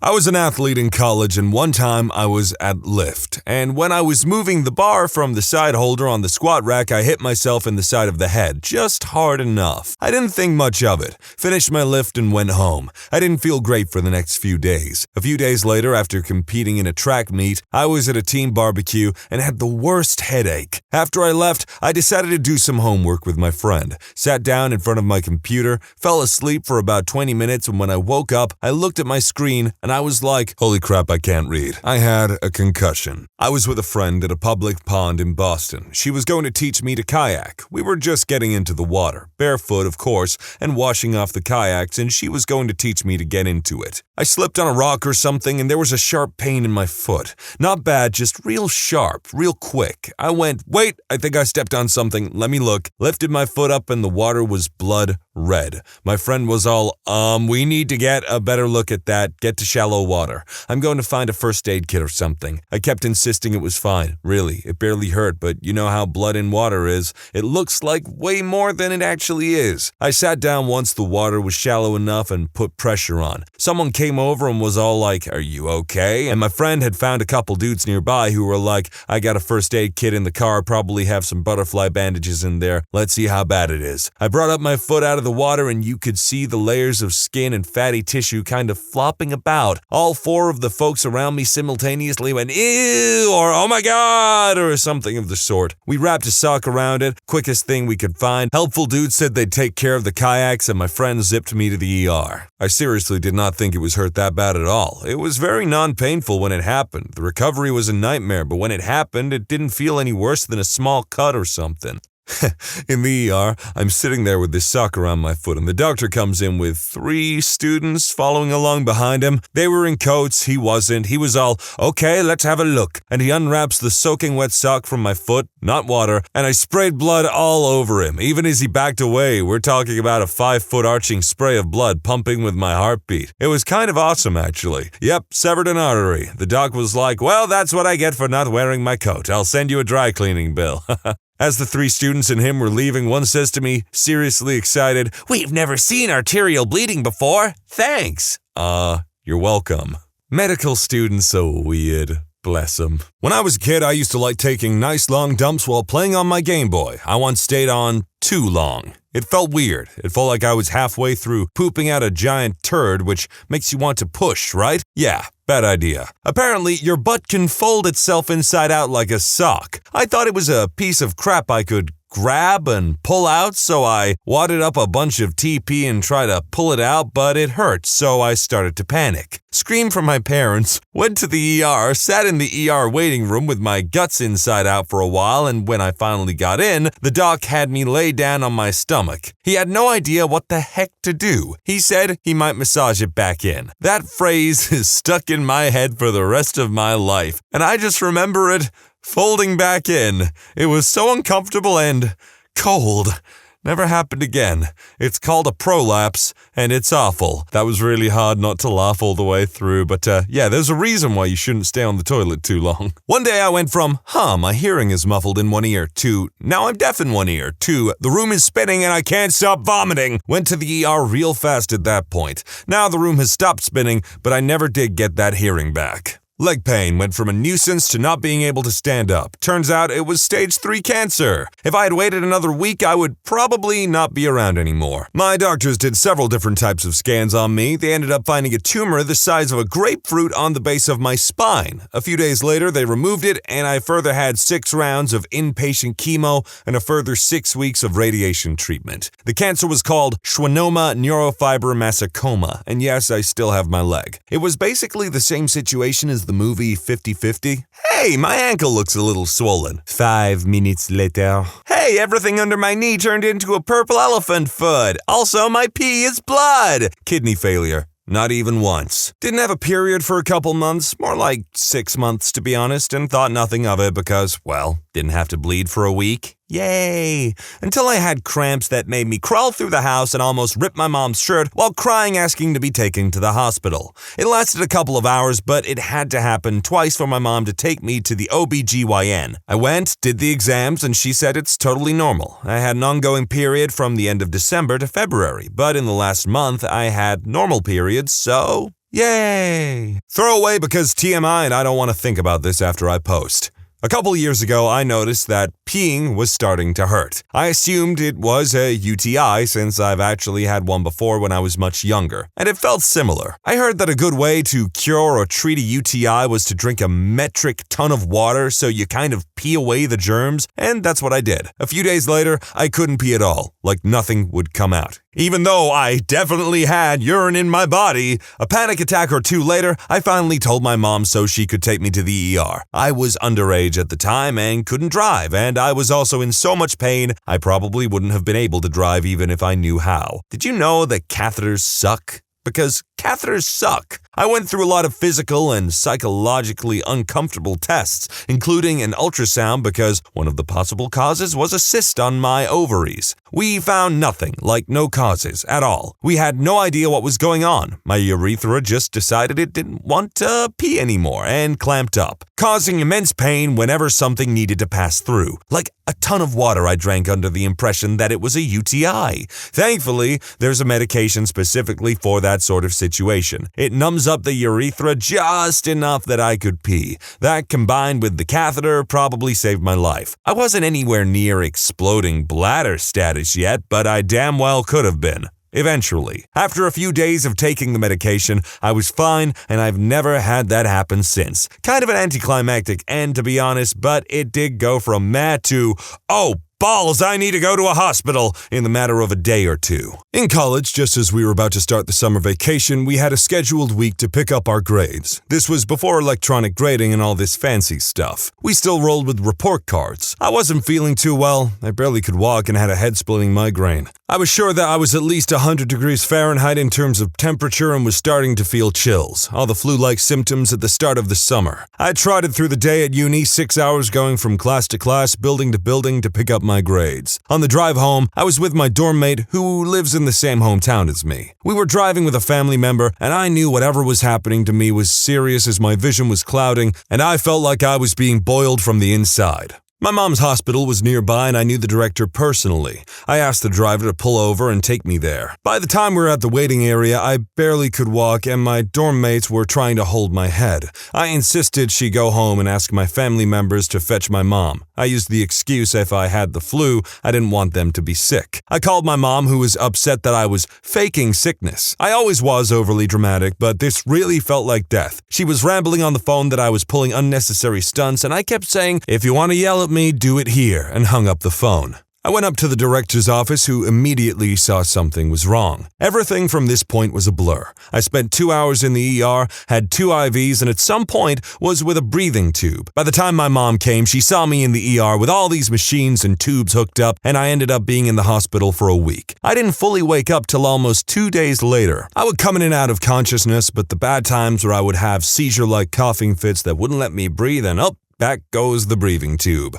Diagnosis: walking pneumonia with bronchitis infection. I must have had it days before. After I recovered from a slight fever and ignored me coughing up a little blood, the event weakened my already bad lungs so bad it took me a long while to recover. Developed epilepsy in my 20s and couldn't figure out what's been triggering them. A year and a half later and on stable medicine, I'm going on 3 months without a grand mal seizure. I've never had or seen a seizure in real life, but I imagine that is awful to have that regularly. I kept my contacts in for too long, had a headache, and decided to sleep it off. Thankfully, I took out my contacts because when I woke up, it seriously felt like I was hitting the skull with a baseball bat. Any amount of light hurt so frickin' bad. Rushed to the ICU where they looked at my eye and said I had a corneal ulcer. So now I have a very small scar on my eye. It doesn't affect my vision, but I totally learned from sleeping with my contacts in. I had recurring back pain for a couple of years. It would be really bad for a couple of days, then it would go away for a few months. Then last year it came back and didn't go away. I thought it was some kind of musculoskeletal problem and tried to push through it. When I couldn't breathe or walk without assistance, I went to the ER. Both of my lungs were collapsing with 800 mils of fluid on each one, plus some around my heart. Doctors were surprised I was still alive. Bent down to pick up mail I had placed on my stairs, stood up too quickly and got lightheaded, and an hour and a half later I still didn't feel right. Lightheaded, racing heart, shortness of breath, etc. My dad had gone through heart issues less than a year before, and I thought my mind was convincing myself that I was in arterial fibrillation because he had lots of episodes of it, and I knew a thing or two about it. Go to the ER? Yep, a fib. Several hours later, and 2 ineffective chemical cardioversions later, I got an electrical cardioversion defibrillation. They knocked me out, did some cardioversions, and I came around in less than 4 minutes. Woke up feeling like everything was normal again. They kept getting stronger, so I kept popping with Gravel, Pepto, and Advil. One morning I woke up with searing headache pain and reached for my extra-strength liquid Advil, and the bottle was empty. I polished off the whole bottle in less than a week. That's when I realized it it was really serious. Turns out it was a brain tumor. Luckily, surgery fixed me up. When I googled what does throat cancer look like, and a bunch of pictures similar to the fleshy lump in the back of my throat came up. About to sleep and my tooth is feeling weird. Hurts a little, but nothing I can't sleep through. I wake up from a nightmare in a deep sweat and my jaw is exploding with pain. I stagger out of bed, somewhat delirious, and collapse on my kitchen floor in pure, unadulterated agony. I've had fingers crushed, bones broken, and skin badly burned before, but nothing has ever come close to how bad toothache hurts. My frickin' God, it was the worst time of my entire life. I had a hot pulp, and my dentist said it was the worst they'd ever seen. Had to have an emergency root canal. Look after your teeth. I don't know about the rest of you, but I'm the type of guy that's like, no, I refuse to take an ibuprofen, a painkiller, or what have you. If I'm in pain to some degree, it has to be really serious, but consistently. If I have an abscess or something, or some kind of tooth pain, then I am just 100% down. Give me the painkillers, please. Level went from, oh damn, this is bad, but I can basically keep it together, to I can no longer give even the slightest appearance that I am okay. That and the EMT buddies I was hanging out with said they were legitimately concerned that I might be dying. Turned out it was a kidney stone. I had been in a minor car accident earlier in the day and hadn't gone to the hospital, so they were concerned that there was internal bleeding or something, and I was going to drop dead from it in front of them. One time I was at work and I felt a touch queasy. No big deal, I'll just sit down and try to eat something. That'll set me right. Nope. I straight fell out of my chair and started flopping around on the floor like a fish. Had a seizure for no reason at all, or none that the doctor could find. Had a killer migraine for weeks and was constantly dizzy, and I doubt I'll ever know why it happened. I had an annoying pain on the right side of my back that moved to the right side under my rib. I knew it was gas. The next morning it was still there. I laid down to move the gas. That made it worse. I started having horrible pain in the middle of my chest. Thought I was having a heart attack, vomiting, etc. There was a point where I thought I was going to pass out because I couldn't take the pain anymore. A few days later, I was talking to my husband and decided to look up the symptoms because I was still a little sore. I went to the doctor and had to go to the hospital for an ultrasound. I had a bad gallbladder attack. Kinda gross, but my first bleeding UTI, I went from, I'll drink lots of cranberry juice to, oh no! I love cranberry juice, but you can't drink too much of it because it makes your spit all viscousy and horrible. I had rosacea. After around 5 years, I grew out of it. At around the same time as I stopped eating dairy. Then I decided I really missed cheese. The rosacea came back, but all over my whole face and neck, along with a strange, intense itchiness that I'd never experienced. And hives. Had my, oh crap, I need to see a doctor moment real goddamn quick. In December of 2007, I had a really bad calf strain. Got so bad I could barely put weight on it. I had a deep vein thrombosis, a blood clot in a deep vein in my leg, it turned out. My left leg started to lose feeling, first from at the toes and worked its way up over the course of a couple days. There was no pain, just tingling. No pain, no doctor, right? That's what I thought until I tried to stand up and my leg just buckled. Time to get that checked. Went to the ER, had an MRI, had a ruptured disc that, and I quote, obliterated my spinal cord, and I was hours away from permanent nerve damage or paralysis. Had surgery immediately, all is well now. Low-key, I'm so worried this topic is going to turn me into a hypochondriac. Like, I just know that when I'm done reading this, the slightest pain in my body is just going to set off alarm bells. I was sore in my pelvis, think between my left leg and the base of my wiener. Thought I must have rammed it into the bag hooks while working behind the register. It didn't get better though, and I thought I must have kept running into it while I wasn't looking. I got to the point where I couldn't tie my shoes, run, or wear seatbelts. It also looked like a frickin' golf ball was under my skin. I was driving a Del Sol at the time, which was not an ergonomic masterpiece by any stretch of the imagination. It frickin' killed having to sit in that position. Working a clutch and wearing a seatbelt made it worse. I went to the doctor. Eventually, they found out I had a really agitated lymph node that couldn't be relieved. I had recently found out I was PAWS, and that can happen sometimes, even when the numbers look good. I needed surgery to remove it. Turns out it was the size of a robin's egg, which is apparently big for a lymph node. All the rest was swelling. No cancer, no nothing. It was just an agitated lymph node. I've been sick with mono for 2 weeks. I didn't go to the doctor or suspect anything was wrong until I woke up one day and I was jaundiced like crazy. Turned out the monovirus was attacking my liver and affecting enzyme production, making me throw up frequently as well. Got stung by a bee while riding a motorcycle on my way to work. My dad is very allergic and I'm a bit allergic myself, but only very rarely have serious reactions to it.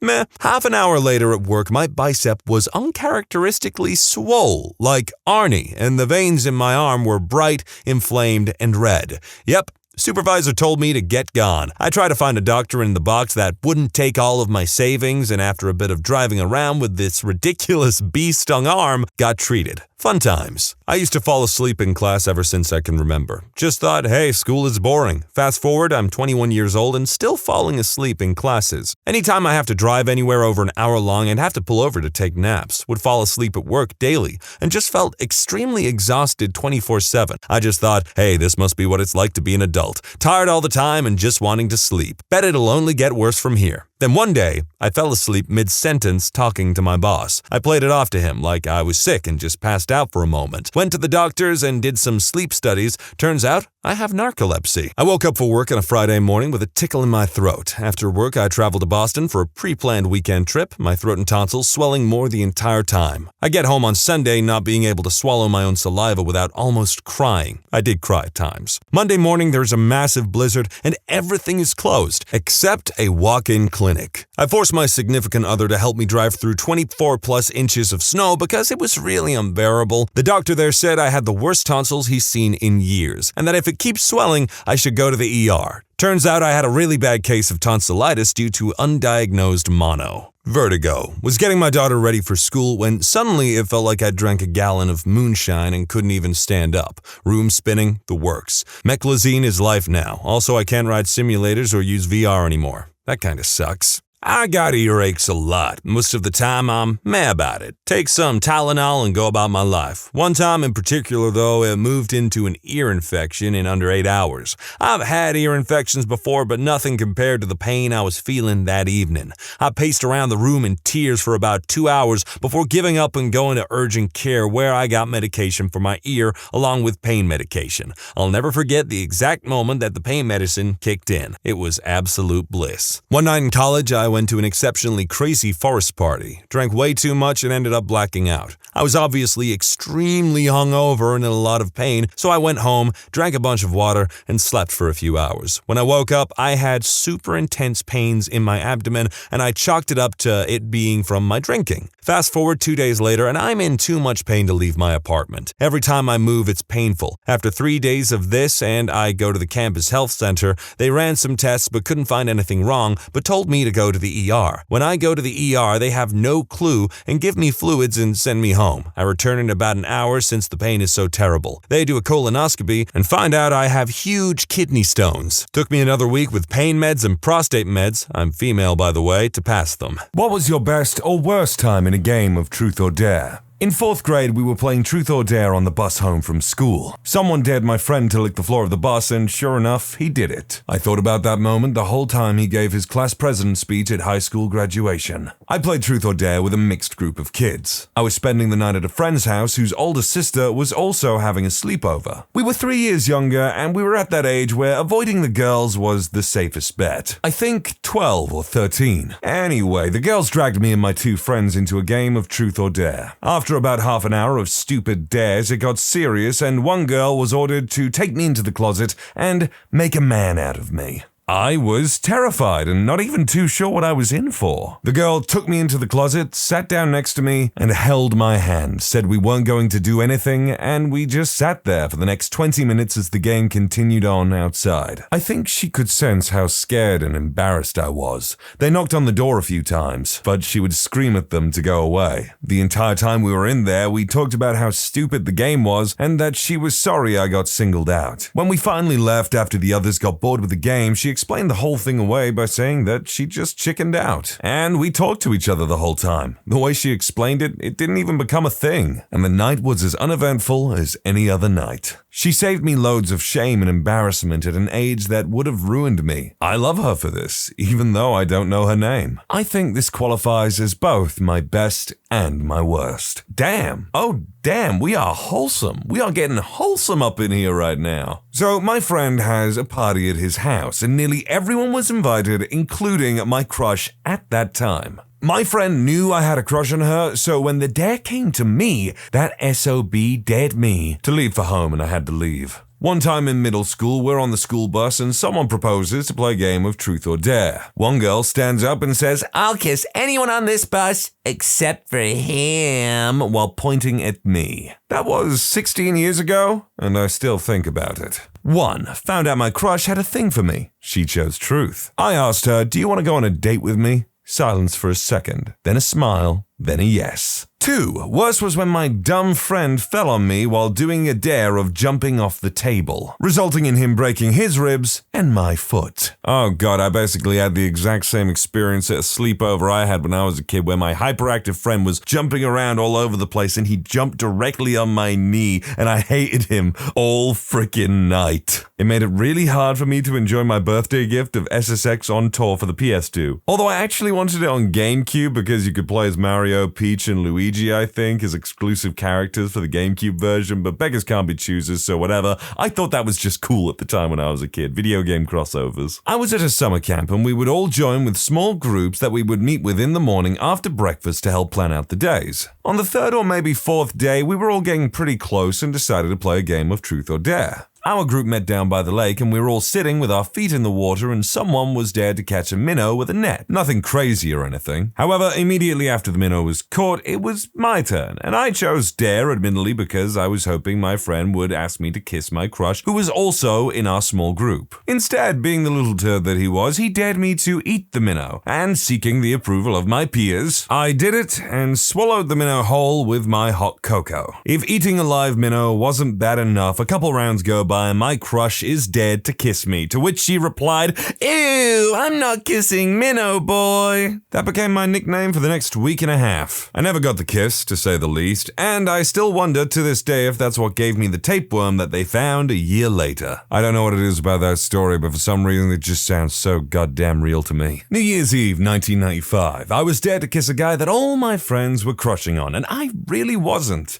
I smooched his lips and everyone was like, "That wasn't a kiss." So I went in deep and hard for a second one. I was 14 and he was 16. We've been together ever since. He followed me to college. I followed him out of state for work. We moved back home at 25 and 27, got married. Here we are in 2021, still together. It's so bizarre. Well, goddamn. Lady, I'm gonna need you to recreate that kiss because I gotta know what kind of voodoo magic you put into that to get that boy to batten down the hatches at the age of 16. I was around 14 and a girl from my school hosted a class party. I had hit puberty really early and looked pretty mature for my age, which came with getting a lot of attention from older guys, which made a lot of my peers assume that I had some experience and extra confidence.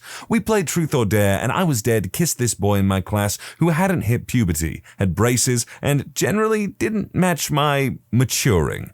I think he expected me to refuse, but I had actually been crushing on him and found him really cute, including that I hadn't actually kissed anyone before, despite what everyone believed. We both leaned in on all fours from opposite sides, and I could see the huge and boyish smile that formed on him, and it felt really safe and comfortable, and to this day, I'm glad that was my first kiss. So we had a group date thing and someone dared the entire group of like 8 people to share their kinks, and eventually someone said scat, and as I guessed it, party was over. We used one of those apps that gives you a question or dare randomly, and one person got the dare to hug the person to her right, me, and refused. I was playing with my 2 best friends and would really have liked a hug. I'm sorry to say, my friend, but clearly you were not hug-worthy that day. I was at a friend's birthday party. We were playing truth or dare. When it was my turn, I got dared to kiss this guy. He was my best friend's crush. I looked over to her and she hinted that it was okay. A few rounds later, it was the guy's turn. He got dared to kiss the girl opposite him. It was me. Then it was his turn again, but he had to spin a bottle to choose who he would make out with. Everyone was chatting or otherwise distracted except for me and that friend. He span it landed on my friend, but he span it again, and it landed on me. Back then, I had a crush on a girl that lives in the upper floor in the same apartment with me. One day, my mom and her friends were sitting in our living room and talking about some stuff while I was playing with other kids in my room. So we decided to play truth or dare. I was the only male in the group, and we were 6 kids around the same age, 11 to 14. Of course, my crush was sitting next to me. Suddenly, I found myself being asked truth or dare. I said truth, and the girl asked the question, have you ever bought a present for your crush? And of course, I was an idiot, and without even thinking, I asked my crush if I've ever bought a present for her. Everyone went crazy, and I was still waiting for a reply. When I realized the shocking reality, I ran away from home and did not show up until I thought they would be gone. I still remember this being so embarrassing and blaming myself for being an idiot. And for those who were saying it would have been smooth if I didn't run away, actually, you're right, but this whole situation was not planned. Also, for people wondering what happened next, I tried to cry but couldn't. After a few days in the neighborhood, all the girls were talking crap about me, and one of them was my sister. Also, my crush did not talk to me for some days as far as I remember. Lastly, now our moms still talk to each other, but we live in different towns, so I do not see her that much. I get it, man, when you're a little boy, why face your problems head on when you can run away? As Edward Elric would say, you've got a strong pair of legs on you. Use them to run away from your problems forever. I was given the dare to ask insert crush here out to prom over the phone since she was in quarantine and on speaker. So I called, turned on the video so all she could see was me. I grab a paper that says prom on it and the words she says shocked me. I've been waiting for this. Yes! And that is the best moment of Truth or Dare. I'm actually really appreciating how wholesome some of these are. It's not just teenagers asking each other to do debaucherous things to one another. I mean, there is certainly some of that, but most of these are turning out okay.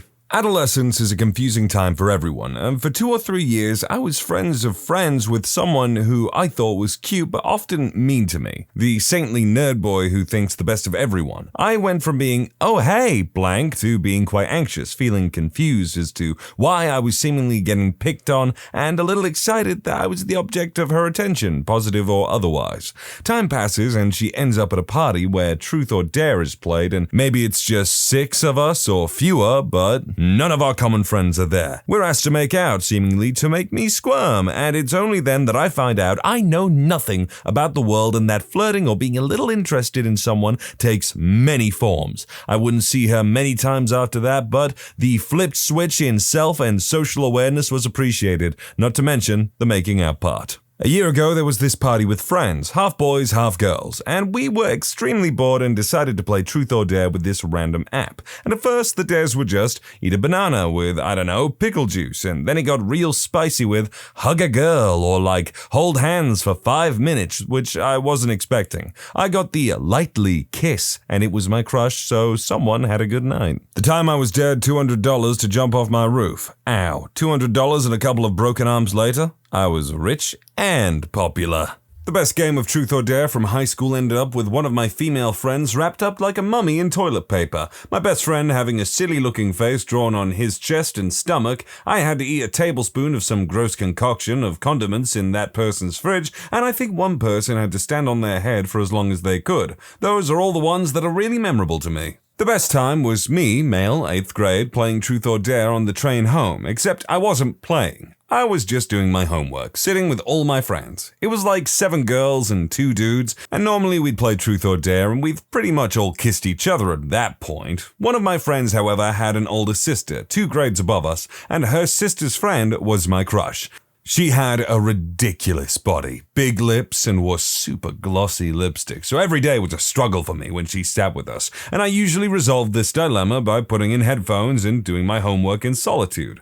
Well, apparently she got hit with Dare, and one of my homegirls, the wingman, frickin' angel that she is, dared her to French kiss me for 10 seconds. Fam, I have had pecks, I have had basic kisses, but I have never done that up until that point. On top of this, I wasn't even playing, and I didn't even hear them. So I wasn't aware of any of this when she started doing what she did. So imagine you're me, sitting on a train doing homework when all of a sudden your crush, who you've been ignoring, gets frustrated, straddles you in a tight train seat, takes off your headphones, stares you dead in your eyes, and says, okay. You're sitting there like, what? And she just starts tonguing you. And I mean, she's really going in, and I'm like, what the hell, what the hell, what the hell, what the hell, what the hell? So my mini-me immediately hits her, and she blushes and gets off of me, but not before throwing my jacket over it. Saint. I can't remember most of the crap from middle school, but I will remember that moment forever. Worst time would probably be when one member of the group, there were 5 of us, admitting a ton of either dark or overly personal stuff on Truth. Like,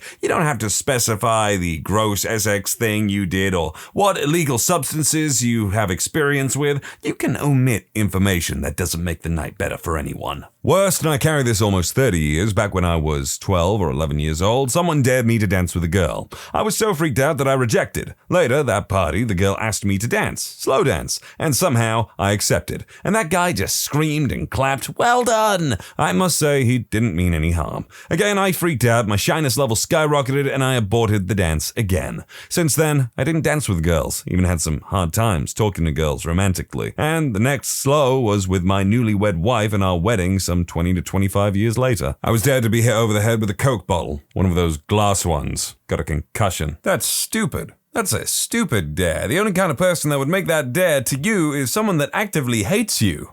When I was in 8th grade, I tried to enter in one game with some people in my class. I got expelled from the group. I was the weirdo outcast from my class. So I tried to play some games on my cell phone and listen to some music in my earphones. Just forget and chill. While I tried to find some music, I listened to the request from the group. Truth or dare? Dare. I dated Kiss Leo, my real name. Disgusting noises ensue. I just remember listening to this and going to the toilet to clear my head. I didn't cry. I was just mad and just tried to regain some emotional posture. When I came back to class to take my seat and just play some random music on my playlist, suddenly some girl came to me giving me a hug. I think maybe they wanted to say sorry or something. I tried to hug back, but I hear some giggling and I realized the kiss is too much, so they downgraded the dare to a hug because it's less disgusting. Well, that's just mean and unnecessary. Like, leave the guy you just ostracized out of it, you know? He's already having a bad time. When I was 22, I was dating a girl that was 21. She worked at a movie theater. She got invited to a party from people at work. Well, we go, hang out, lots of people drinking, so I think, naturally, everyone there is over 21. 18 at least. We play Truth or Dare after we all get utterly trashed and I get dared to go into a closet with another girl. My GF is perfectly okay with it and is encouraging me to go. We go in, she's super nervous and asks me a few questions. She says to feel more comfortable. Sure. So, what high school do you go to? What? So I ask her what she means. She says everyone there goes to her high school, but she didn't recognize me and knew that my GF liked to date, younger guys. Turns out, I was her first boyfriend that was older than her. All of her work friends were in high school too. Needless to say, I bolted out the closet, grabbed my GF and told her, what the hell? She and I broke up soon afterwards. I found out she had slept with a girl that was 16 years old at that party, while I was downstairs drinking with a bunch of minors. I haven't played Truth or Dare to this day. Oh boy, looks like your girlfriend's a groomer. But for real, after an experience like that, I probably wouldn't want to play Truth or Dare ever again either. As a kid, we used to play it quite often. I once had to kiss a girl I was loving in that time, and it was awesome. Next thing she got asked was who she loved. She said that she loved my best friend. I ran out of the room crying. At that moment, no one understood what was going on. I think they understood perfectly well what was going on. New Year's 2004. I ended up making out with every female at the table and nearly had sex with one, but a car crash kinda ruined it. To explain, we got a call about someone who we knew who had been in a car crash. Kinda killed the mood. Ah yes, car crashes. The #1 leading cause of blue balls in males. Why, if I had a nickel for every time a car crash had stopped me from getting laid, I'd have 2 nickels. Which isn't a lot, but it's weird that it happened twice. Best was daring someone to go over to our mutual friend who was setting up his tent and tell him it was put up wrong. Couldn't be specific in any way about what was supposed to be wrong about the way the tent was being put up, but just that it was wrong.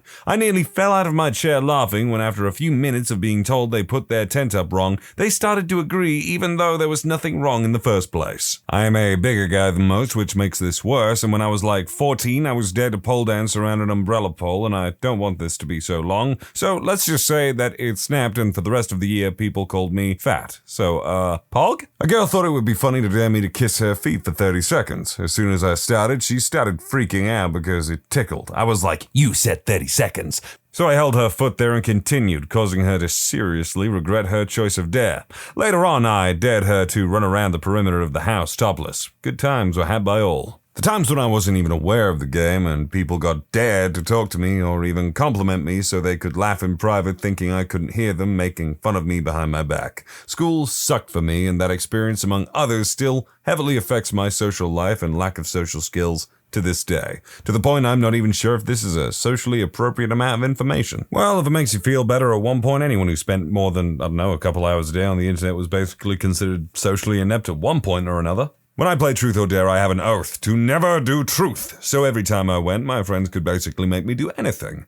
Eventually, when I was a junior in high school, I played a particular game where it started like, do something stupid. Then things started to escalate very quickly. Once it got to me, my friends tried to do me a favor and dare me to kiss my crush. As soon as he finished, she made a disgusting face and screamed, and I mean screamed, "Ew, no!" But oh frickin' well, because the next year we started dating, then we got married. We have been happily married for 5 years. So I guess task failed successfully. Okay, I'm starting to think there's one too many people who ended up in a frickin' Truth or Dare game, kissed someone in high school, and just ended up in a long-term committed relationship. Like, it's sweet, it's nice, really, but goddamn, how common is this? Asked this girl I kinda liked for a dare. She told me she loved me. Okay, and then we started dating. Basically, over the course of 1 year, demonstrated to me in no unclear term how much she wanted to, fellate her ex. I think you know how this ends. I also set my apartment complex on fire once. She was also the first girl I ever dated. Her ex was 6'4", reportedly super charming, super smart, and, yep. Literally, you versus the guy she tells you not to worry about. And I'm sorry, did you say you set your apartment complex on fire? Like, not just the individual apartment that you lived in personally, but the whole complex? You, like, displaced families and people? Like, goddamn. How? How? One of my friends and I had been secretly dating for a couple of months. This was like 20 years ago. So one day we were playing Truth or Dare with our group of friends, and one of the girls asked him to kiss any of the girls there. He had been the crush of almost all of us for a while. Well, he begrudgingly chose me, and we kissed, but we were so used to kissing by now that we didn't notice that the kiss didn't look that innocent from the outside, and that's when everybody knew that we've been seeing each other behind their backs. When I was 18, I was at a party in South Yarra, Melbourne, Australia, and these rich douchebags who got mum and dad to give them cash dared me $50 to do a handstand on the Chapel Street tram line. I was like, I'll do it in my underpants for $200. Suddenly 200 buckaroonies was produced, and I did a failed handstand in my undies. Turns out these rich douchebags were underage, so when I got my clothes back on and I was begged by them to buy booze, I said no. I later changed my mind and gave them each an apple cider. I would also very, very, very easily take that dare for £200. Ooh, this one's for me. After this one, I swore off Truth or Dare for a few years. Back in high school, I was at a beach party, and as the night went on, the game of Truth or Dare started up. That went in exactly the direction you'd expect. There was this one girl I had been crushing on for a while, and back to back, she got dared to make out with another dude. And then she dared me to kiss probably the least attractive girl there, which was also my first kiss for bonus pain. All in all, quite a gnarly turn of events. Well, buddy, if it makes you feel better, for all you know, that ugly girl, as you called her, might have had a magical night kissing a very handsome young chap. But at the end of the day, that's the risk you take with playing Truth or Dare, because it's kind of a stupid game. Played Truth or Dare in 10th grade. My crush also joined. They dared me to confess to my crush. I accepted and said it. She said nothing and continued to play quietly. My friends wanted me to be heartbroken. Yeah, not really good friends. They asked her to answer my confession. She chose truth, and she said yes to my confession. Best moment? No. Turns out she just wanted to know if her crush was interested in her. Not a good idea, I say. I dated her for 3 months before I figured it out, and her crush didn't love her back. So, worst moment for both of us? What's the worst thing that's happened at your family gathering? Grandma died sitting on the couch while we all thought she was sleeping. So we went on with dinner. We all ate, drank, and were merry until the wee hours of the morning when somebody tried to wake her up. Nobody knew what to think about the fact we partied next to Grandma's corpse for like 6 hours. Oh, I think I'd feel awful. Like maybe with time, that would heal a bit, maybe be a little bit funny to some degree, but that's still kind of grim. This didn't happen to me, but I watched it happen and it was awful. My cousin was pregnant from a guy who she had only been dating for a few months, but he was a good guy. On Christmas Eve, she invited him to our family gathering, and when we were exchanging presents, he grabbed a small box from the tree and was 2 seconds from getting down on one knee when that uncle jokingly says, "God, I hope you're not proposing." Everyone laughs and this guy is in a half-bent knee, half-standing pose and just looks up at that uncle and slowly powers through it and slowly gets down on one knee and proceeds to ask her if she'll marry him. She said yes, and they're engaged, but it was one of the worst 45 seconds of my life. Whoa, whoa, whoa, whoa, whoa. That's the worst 45 seconds of his life. You don't get to claim that. And honestly, good for that guy for being able to power through it. I don't exactly agree with people getting married after a few months, but they do them. Thanksgiving about 1985, family gathering at my parents' home. Mom, dad, brother, sister, grandmas, aunts, uncles, cousins, etc., all watching football. Cousin picks up the remote to mess with the volume but turns on the VCR on accident. Full-blown smut fills the screen. Dad leaps, grabs the remote and fumbles frantically to turn it off. Bible thumper brother and sister-in-law snatch up their kids and leave. Cousin says, "Boy, that sudden death can really get intense." My stepmom never got along with her sister-in-law, brother's wife. They got into a fist fight one Thanksgiving at my grandparents' house. Grandma got mad and called the police. My dad was a police officer at the time. Guess who showed up to arrest his wife and sister-in-law? I mean, if I were a policeman and one of my relatives' addresses came up on the dispatch radio or whatever, I'd also be like, nope, this is on me.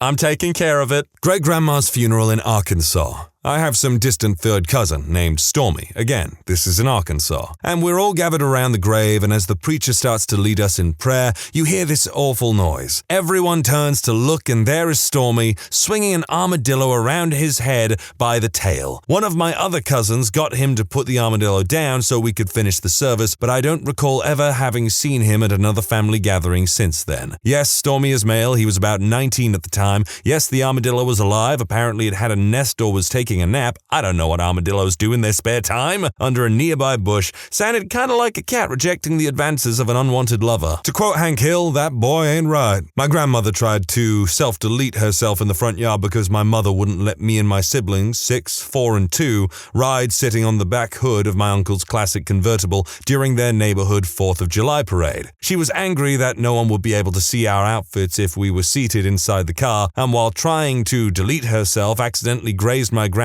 in the process. Good times. That is certainly what I would call an unnecessary escalation. Oh, I have one. This happened like a week ago at a little get-together of my family at my house. My brother-in-law and his wife got into a huge argument about their new baby's medical care. The little one had a terrible case of psoriasis, and he blamed his wife for not staying on top of it, causing it to bleed. During this shouting match, Bill declared that if he was going to be raising some other man's baby, he was going to be calling the goddamn shots from then on. They have been married for 10 years and have 2 other girls. We were all so mortified we left my house. 10 other people got into cars and went to the park. This was my husband's brother and his wife, by the way. Man literally said, "I'm not the stepfather, I'm the father that stepped up, and I'm gonna be..." And I don't think many men would openly declare, "This child ain't mine, but by God, I'm gonna do this right." Proposed to my girlfriend at my birthday party and she said no, then told me she had been cheating on me. This was post-cake. They always stick around for cake, mate. During Christmas, with the family, we discovered the hard way that my little sister, who was 3 years old, was prone to cerebral seizures. Everyone was freaking out while my little sister was blue and foaming at the mouth. Aunts, uncles, and dads start arguing over my grandfather's possessions after his passing in his house after his funeral. Lots of yelling, pushing, get the F outs that day. Eventually pulled my dad out of the house in an effort to save the family. They never recovered. My uncle passed away without ever speaking with my dad again, and the others speak a bit to each other, but we haven't had any family events. It's been 3 years. Christmas at my auntie's house with my whole extended family on my dad's side, and their pets. In particular, these 2 dogs, one of which was very fond of the other, and this dog decided he wanted to have his way with the smaller, uninterested dog. Long story short, the large dog busted a nut all over the kitchen floor, leaving a huge mess that we had to clean up before eating our dinner. That is a bad dog. That is a very, very bad dog. Thanksgiving back in 1998. I was 8 years old and my wealthy grandparents decided to take the whole family to Maui for the week. This included our 5-person family and around 15 extended family members. All was great until Thanksgiving dinner. My older cousins started bickering, which turned into a pretty big altercation and some food throwing. 8-year-old me is loving it until the uncles get involved. My 18-year-old male cousin, who was a total buttwipe, starts freaking out at my 15-year-old female cousin, calling her a harlot for reasons unbeknownst to me. At this point, female cousin's dad comes flying over and punches his nephew so hard that he is literally thrown a few feet and is nearly knocked out. Now, the other uncle has to defend his son, which results in a few punches between those two until my family can separate them. There will never be a better Thanksgiving dinner, and my grandparents will never take us anywhere again. We gathered at my grandma's house where my mom and all her sisters had been raised. My oldest aunt had done a bunch of dodgy stuff to glom all the estate, and the sisters had come in full force with their husbands and kids to try and talk sense into her. It did not work. They should have lawyered up, but this was the 60s. Hell, I don't know why they were all so weak. All of us cousins had been kicked out while the grown-ups argued. I was just a little kid, and I went to get a glass of water. She had put locks on the cupboards. Mean aunt came in and slapped me across the face so hard I was staggered. I did not get water. One of my older cousins found me crying and took me to town, riding on his shoulders part of the way to buy me a soda at the drugstore and a few toys. Many years later, my mom told me mean aunt most likely poisoned grandma, and it seems true. What you have there, my friend, is a classic Disney evil aunt. I'm picturing the lady from the goddamn Rescuers, you know, the one with the red hair and the crocodiles. That's the kind of lady that sounds like. My mother-in-law's boyfriend randomly out of nowhere just says, "In case anyone was wondering, I'm against gay marriage." My mother-in-law, to her credit, looks at him and just said, "Did anyone ask?" It was an awkward couple of minutes. My alcoholic uncle got so drunk at his own daughter's wedding that he urinated on the wedding cake in front of half the wedding party. He quit drinking after that. Relatives showing off their weird-looking baby and people trying not to say anything awful about it. Being one of the first to greet them and thus having no warning, all I could come up with was, "Oh, that's a baby." I guess no blood was spilled, but I felt like dirt afterwards. I once, without thinking, just openly said that I thought it was weird that people hang up pictures of ultrasounds in front of my friend who was doing just that, and I got a lot of words thrown at me. Luckily, I missed this Christmas cause me and my mom and dad were at Disneyland. My great-grandma had a dog. Can't recall what it was, but it was super small since before I was born. Well, one Christmas, everyone is eating in the kitchen with a clear view of the dog in the backyard. In the middle of Christmas dinner, a big Doberman comes into the backyard and rips the little dog's throat out. Kind of ruined Christmas. Kind of ruined Christmas? I think that's the understatement of the century. My grandmother threw her prosthetic breast at me. I was watching the American football game during Thanksgiving while my relatives, mostly female, were sitting at the table within view of the living room. Suddenly I hear, "Hey, name," and as I turned and look in that direction, this blob comes at me and I reactively catch it. They start laughing and I realize that I'm holding my grandma's prosthetic pillow. Never has a breast been rejected by my hands so quickly.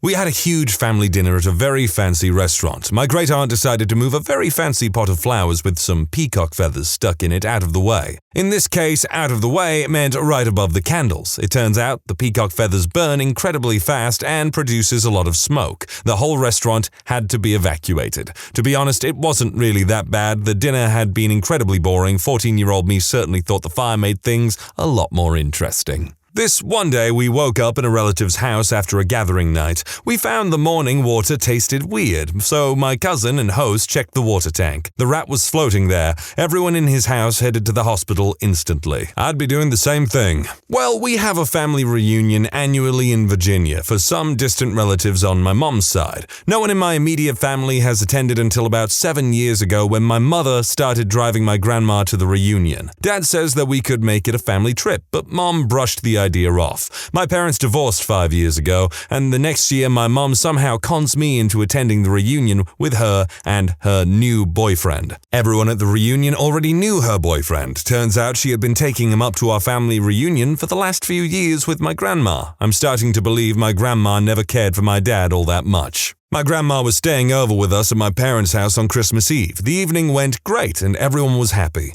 Right as everyone's going to bed, my grandma starts throwing up in her bed, saying she feels horrible, but she doesn't want us to call an ambulance because she doesn't want to trouble anyone on Christmas Eve. She's like the epitome of a sweet old lady. My parents call an ambulance anyway, and good thing because it turns out she was having a heart attack. She lived, ended up having a quadruple bypass, followed by a full recovery, our Christmas miracle. She's still alive and kicking and still smart as a whip. I miss my grandmother. Introduced to a distant cousin for the first time who was a 10. She was beautiful, and I was told that she was deaf. I had never met a deaf person. We were both 15 years old. I shook her hand and said to my brother who was standing next to me, "She's a babe." She started to laugh. "I read lips," she said. Singing Sweet Home Alabama all summer long. We're celebrating an uncle's birthday and we realized about 15 minutes into it that Grandma died. Everyone lost their mind because she was 75 and seemed fine 10 minutes before. Died of a massive brain aneurysm. Whole family was devastated and I still took some cake. This happened just a couple of months ago. My wife is pregnant and we were a few months in. We had gone to the doctor to find out the gender and we were throwing a family party to deliver the news. Her family is very well off and very large. I'm talking 50 people within a 5-block radius to her grandparents' house. My side of the family is super small. Just my mom, stepfather, and aunt come to the party. So I supplemented my side with some of our mutual couple friends. About an hour into the party, we had everyone go outside for the reveal. We prepared these poppers filled with confetti, either blue for male or pink for female, for the announcement. I thought it would be hilarious to make one filled with the opposite color, but my wife said no. Anyways, everyone gets a popper, lines up on either side of the driveway. 3, 2, 1. Pop! Pink glitter and confetti fly in the air. Everyone is hooting and hollering in celebration. We start receiving congratulatory remarks from my friends and her family. I made the announcement that we had come up with a name. Right after I said the name, my mother comes up to me and says, "Are you sure it's not a boy?" "Yes, I'm very sure. The doctor confirmed it last weekend." A tear starts to roll down her cheek. "And y'all are firm on the name? We really like the name we picked out. What about my middle name, Jean?" "I'll get my wife, but I think we're pretty set on the name we picked out." She left shortly after that exchange without saying goodbye. Apparently, right after the pop, she turned to my friend who had just gotten her PhD and asked how reliable those sonograms are at determining the gender of the child. She gave us the cold shoulder for the next 3 months and has a collection of boy names ready just in case 3 doctors and a handful of nurses are wrong about us having a baby girl in December. Some people just utterly hate being wrong. Christmas dinner. Grandpa picked up something at the store that wasn't what Grandma asked for. Grandma threw frozen chicken at Grandpa's head. Grandpa ducked, chicken hit glass patio door, shattering it. Police were called, children were quickly taken and driven home, and Grandma wonders why most of the family doesn't make much of an effort to stay in touch. My brother throwing a temper tantrum at age 30. It has been pretty common for him to blow up about little crap all his life. It was his youngest daughter's 2nd birthday, and he was in a really bad mood all day, even though our mum and his wife had taken care of everything. It came to a head when it was about time to do the cake. It was kind of a tall cake with a carousel on top. The dog bumped into the table and the cake shifted a little, almost knocking the carousel over. He stood up and said something like, "God damn it, your frickin' dog is ruining everything." My mom said, "Calm down, the cake is fine." He got in her face and said, "Don't tell me what to do, B-word." At that point, my brother and stepdad got up and kind of surrounded him, ready to kick his butt. After a few seconds, he finally stormed out of the house and left. I feel the need to reiterate at this point that he was 30 years old and it was his daughter's 2nd birthday. Now, I'm hardly one to make excuses for anyone's bad behavior, but it sounds like he has some undiagnosed anger issues. About 12 years ago, we were all at my uncle's house. Me, my siblings, parents, grandparents, and obviously my aunt and uncle. Grandpa was drinking some coffee with dessert when it went down the wrong pipe, and he choked up a bit. My mom, being one of the biggest overreactors I've ever known, assumes he's having another heart attack. He has a history of heart trouble, and flips the heck out. When my aunt tried to intervene and say that he wasn't having a heart attack and only coughing because of the coffee, they got into a screaming and shoving fight. Eventually, my uncle just goes, "Get the hell out of my house, get the hell out right now." 10 minutes later, we're all in a car and out of there. Up until last year, they cut off all contact with my aunt and uncle, and fairly recently, they've talked to them, added them on Facebook, invited them to events, etc. Our worst family story happened at my aunt's wedding. My aunt, a white lady, was marrying a Korean-American man whose parents really wanted him to marry a Korean woman. During their entire engagement, his parents would invite random Korean women over for dinner to try and sway him. Eventually, they seemed to get over the fact that he was definitely going to be marrying a white girl. On the wedding day, his parents seemed politely resigned to the situation. His father actually even danced with my aunt at the reception, so we were all relieved. After dancing, his father approached the mic, and we all expected him to give a toast about how my aunt was so great that he overcame his prejudice or something. Instead, he said in his thick Korean accent, "This is abomination, like German shepherd mating with poodle." My aunt ran out of the room crying, and my grandfather casually walked up and punched him in the face in front of 200 wedding guests. People cheered. I know this dude was Korean, and Khan Susanusamphone is Laotian, but I can totally imagine that happening if Bobby and Khan Jr. from King of the Hill got married. Well, it was a series of events, but it all came to a head at my grandfather's funeral. However, I'll attempt to make this as short as possible. So, a number of years back, my grandfather had a stroke. No one knew it was a stroke till 2 or 3 years later while he was refurbishing his 32 Chevy, which he treated better than his family. Eventually, he started to deteriorate and can no longer care for himself, and my grandmother can no longer do it by herself. In comes my brother, who closes down the business he just opened in order to be his full-time caregiver. I helped him as much as I could, but I lived 4 hours away at the time finishing up college. Occasionally, his brother and sister would come to visit, but for no more than 20 minutes before they had to scurry out the door for important business, all the while telling him how much they loved him. Eventually, he passed away in a peaceful manner, surrounded by my family. I'm still away at this point, and reconciles with them for all the crap he had to put them through. In comes his siblings, who, once again, shriek like banshees while mourning his death as if they had done everything to care for him. They did not. However, my grandfather said I took care of him more often than they did, and I was a full-time student who lived 4 hours away. Then comes the wake, or open casket viewing for those who may not know, where his family puts on a show for everyone to show their love in a public setting. Eventually, things slow down, and my grandmother thinks it would be nice to share our fond memories of him with those who have gathered to show their support, which we do. However, when my grandmother gets up to speak, they begin to chatter amongst themselves and abruptly leave in the middle of her speech. This was the last straw for my father, who confronted them and told them they would no longer be able to carry his casket to lay him to rest. The following day at the funeral, things went eerily smooth, although they did the whole banshee wails again for attention, but other than that, it was peaceful. Then comes the final goodbyes before we lay him down to rest. All of the sisters thought it would be great to write a joint letter to my brother and grandmother, who took care of him in his final days, and speak their minds. The gist of the letter was that they killed him, neglected him, and ignored him, which led to his death. Also included was a jab at my nephew, who was 2 at the time, stating that if my brother cared for his son like he cared for my grandfather, he would have another tinier casket to deal with in the near future. They ended the letter telling us to repent for our sins and to ask God for forgiveness unless we wish to burn in hell. We don't speak much anymore with that side of the family. Inheritance really seems to bring out the worst in families at times. Like, one time at band camp, I'm kidding, one time I went on a date with this woman who had recently inherited a fairly large property that she had plans for from her father, who left it in their name. I'm not going to name names here. And their family, all the way from like the Yemen or something, came down to England to try and like get something out of her, even though they weren't named in the will or anything like that. They had nothing to do with them for years or anything. And basically they put her through hell and in trying to like gain the property entirely for themselves, even to the point of threatening her. I was 10 and there was a family gathering at my aunt's house with a bunch of people staying over at her house. Get called into the family room and all my aunts are there looking at me. They start questioning me about my grandma's clock and whether I was playing with it, which I did, so I said yes. Turns ugly real quick, and it's an all-out argument between my mom defending me and my aunts accusing me of breaking my grandma's $5 clock. They keep grilling me about whether I broke the clock, although it wasn't broken, the batteries just fell out. Fight drags out into the night, the hosting aunt brings out other instances of how I wasn't behaving, like running my fingers through her carpet and drawing on her carpet with my finger, eventually accuses my dad of purposely breaking her sleeping bags. Me being 10 and not understanding what this fight is actually about feels guilty that maybe I caused this whole thing because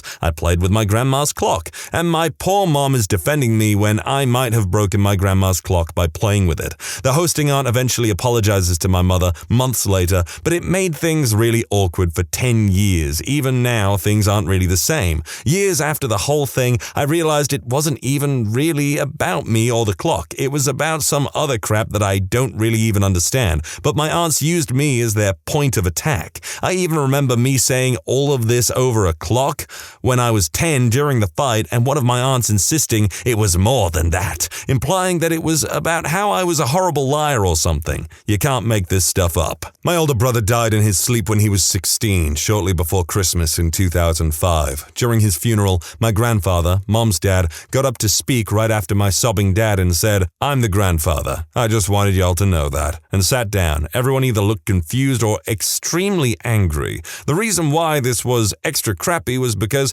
we had never seen him until then. My mom had spoken about him in a very negative way over the years and told us he had left her and her siblings when they were young. He worked as a pimp and a substance dealer, and he had recently gotten a 25-year-old pregnant. A few months after my brother's funeral, my mom told me my uncle had been born. One of my best friends attended the funeral, and he still likes to joke about my grandfather. 2 days later, my girlfriend of 2 years cheated on me at a New Year's Eve party. I went to a family reunion in the holler of Kentucky with folks I thought I knew. It was my cousin's or great-uncle's house. I'm not too sure, and he is 80-plus years old and his family has owned this land forever. Everyone, except for my immediate family, was very close to them. So some 12-year-old girl in my family who was white brings over a black girl. Everything was fine and dandy till one of the owners saw this. He yelled at the top of his lungs, "What the F is this crap?" Insert hick name here. "Didn't build this land to have an, oh geez, on it. It ain't right." That little girl will never forget that. She had to deal with real racism right in her face, and I was so embarrassed for being a part of that family and felt that I had to apologize for being associated. We left very quickly after. Skyscraper window cleaners. What is the most bizarre thing you've ever seen on the job? Once, while cleaning a high-rise apartment, an old lady kindly asked me if I was hungry and proceeded to open her window and hand me a pizza slice. So I sat there, 27 stories up, tangling on my chair and eating pizza. It was a good day. Not as exciting as the other stories, but something I'm blown away by when I'm on ropes is how many people feel guilty about not working when I'm around. When you look into people's workstations, you can see that almost no one works. Most people are on Facebook, YouTube, or on news sites. But the second they notice me outside of the window, they quickly switch to an Excel spreadsheet. Like they think I'm some kind of productivity spy about to rat them out to management. Keep cruising the internet, people, don't mind me. And also, pointing to the window and saying, "You missed a spot," isn't funny. F you. I've been a rope access window cleaner for a couple of years and have seen my fair share of weirdness. A couple incidences that strike out are a young couple having fun that invited me to join, an apartment in a ritzy building completely empty other than a table with several sheets of freshly printed uncut $100 bills, a real goddamn mummy sarcophagus. Been offered several doobies, hits, and various adult beverages while hanging off the side of a building. Animals were always my favorite though. Cats and puppies lose their minds seeing you outside their window and will happily chase your mop and squeegee while you work. Always brighten the day. Another memorable moment was causing a mild panic in the dining room of a local retirement home dementia ward. We felt bad and went as quickly as we could, but the nurses laughing their butts off as they tried to contain the pandemonium made us feel slightly better. Not a skyscraper window washer, but was a janitor who had to wash the windows in a 6-story building as part of my job. So I used a mix of ladders and rappelling down from the roof with a harness to clean the windows outside. One day I was washing the outside windows on the executive floor where all the bosses and higher-up employees had their offices. I was done with one window, so I moved to the next window and looked in and saw the CEO of the company snorting something in his office with the door locked and the lights off. He looked up and saw me in the window, and we made an uncomfortable eye contact for about 15 seconds. Then I just pretended I saw nothing and kept washing the windows. Never spoke a word about it to him or anyone in the office, but the last day I worked there, he gave me a farewell card with $200 in it and a free solar-powered portable phone charger that the company produced and sold. Hey, is this Riley Freeman in the future? Because this guy said no snitching. One time in college, I answered a help wanted ad for a window cleaner. I thought it was going to be one of those high-rise jobs. Instead, when I showed up to the interview, it was some disheveled-looking guy in a parking lot. I spent the day with him going from house to house, cleaning people's windows. He told me to pretend I was his nephew, and he kept introducing me to customers that way. Then, when we're cleaning windows, he kept telling me his fantasies of getting with housewives. It was super weird. Plus, he chewed tobacco and while driving would spit the juice between his legs onto the floor of his ratty truck. Then, at the end of the day, he told me it was just an audition and tried not to pay me. One of the strangest days of my life. I am a window cleaner, but not high-rise. The thing I can never understand is when I see lip prints where people have kissed the glass in public buildings. People, if you saw what I clean off of those every week, you would never touch the glass, especially not with your lips. Since a lot of people are asking when the glass is super dirty, it's usually grease, old condiments, bird poop, salt from the sidewalk, and a lot of the time I can't even tell what it is, I just know it looks and smells bad. My uncle is a former window cleaner, and he said his most memorable moments were when he lived and worked in Rotorua, which at the time was the crime capital of New Zealand. The most bizarre was when he saw some naked guy, obviously high on something, getting Benny Hill chased up and down a street by the police. The second most bizarre was when he heard a crash followed by a van tire bouncing down the street that was being chased by a massive Maori guy, who proceeded to throw the tire over his shoulder and wander off whistling as if nothing had happened. Not me, but my uncle has been doing it for years and had many weird encounters, but this one is kinda sad. Having changed companies, he started at this new apartment building. Near the top, there was this old lady with a dog. The dog was young and always excited to see him. Eventually, he started talking to this woman when he was working through a small window. They became somewhat friends. Then one day, almost a year on the job, he went up and for the first time, the apartment was empty except for the dog, which he found odd. So when he was finished up, he tried to check and see if she was in, but got no reply. A day later, a member of staff from the apartment block, I think it was the landlord but can't remember, got back to him and told him that she passed away and that she had no family. Assuming that my uncle knew her, the landlord asked about the dog, seeing if there was anything that could be done. My uncle, being the kind fella he was, took the dog. Nearly 10 years later, my uncle still has the dog, a little terrier named Pumpkin. A lot of y'all are going to be really jealous, but there's an attached image of Pumpkin and he's really cute.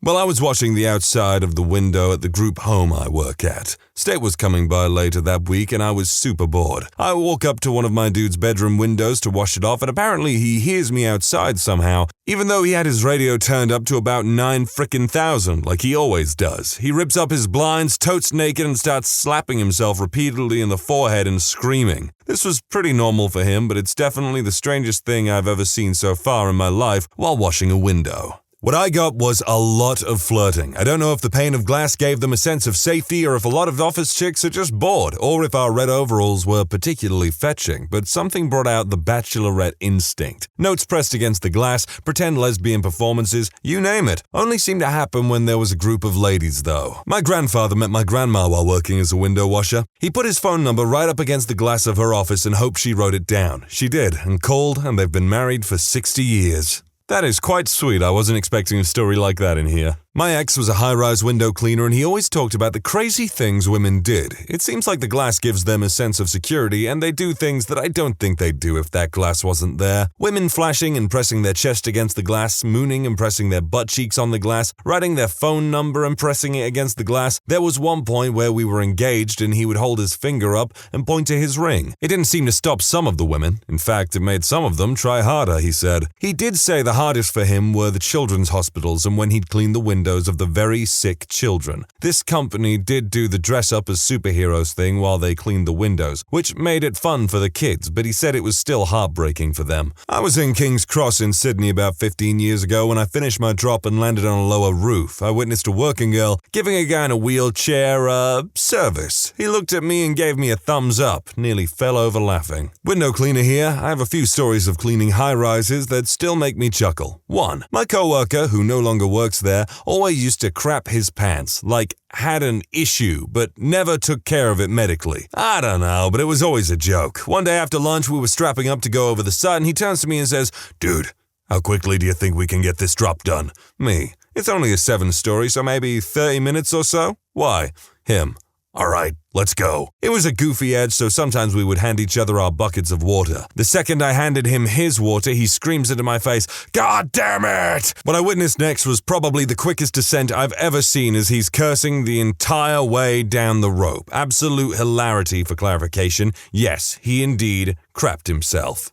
Another story. Different co-worker, there were 3 of us that dropped next to each other. One of them loved screwing with people on the inside. This was a dorm about 25 stories or so. Near halfway down the building, you can really start swinging, and he yells at me and the other guy to swing over to him. On his drop was a college girl passed out on the windowsill. Him, on the count of 3, slam your suction cups on the glass and scream. We proceeded to scare the living crap out of this poor girl. She fell off the sill almost immediately. It ended with everyone laughing. She took a selfie with us, and she later met us at the bottom of the building and punched all of us playfully. She had a good spirit about it. I was once cleaning a skyscraper where I know nearly everyone that works there. I saw a job interviewer having gay sex with another guy, probably someone he interviewed. The interviewer, who is straight, married, and has kids, gave me $500 not to tell anyone. Easiest money I ever made. He didn't snitch. Riley Freeman would be proud.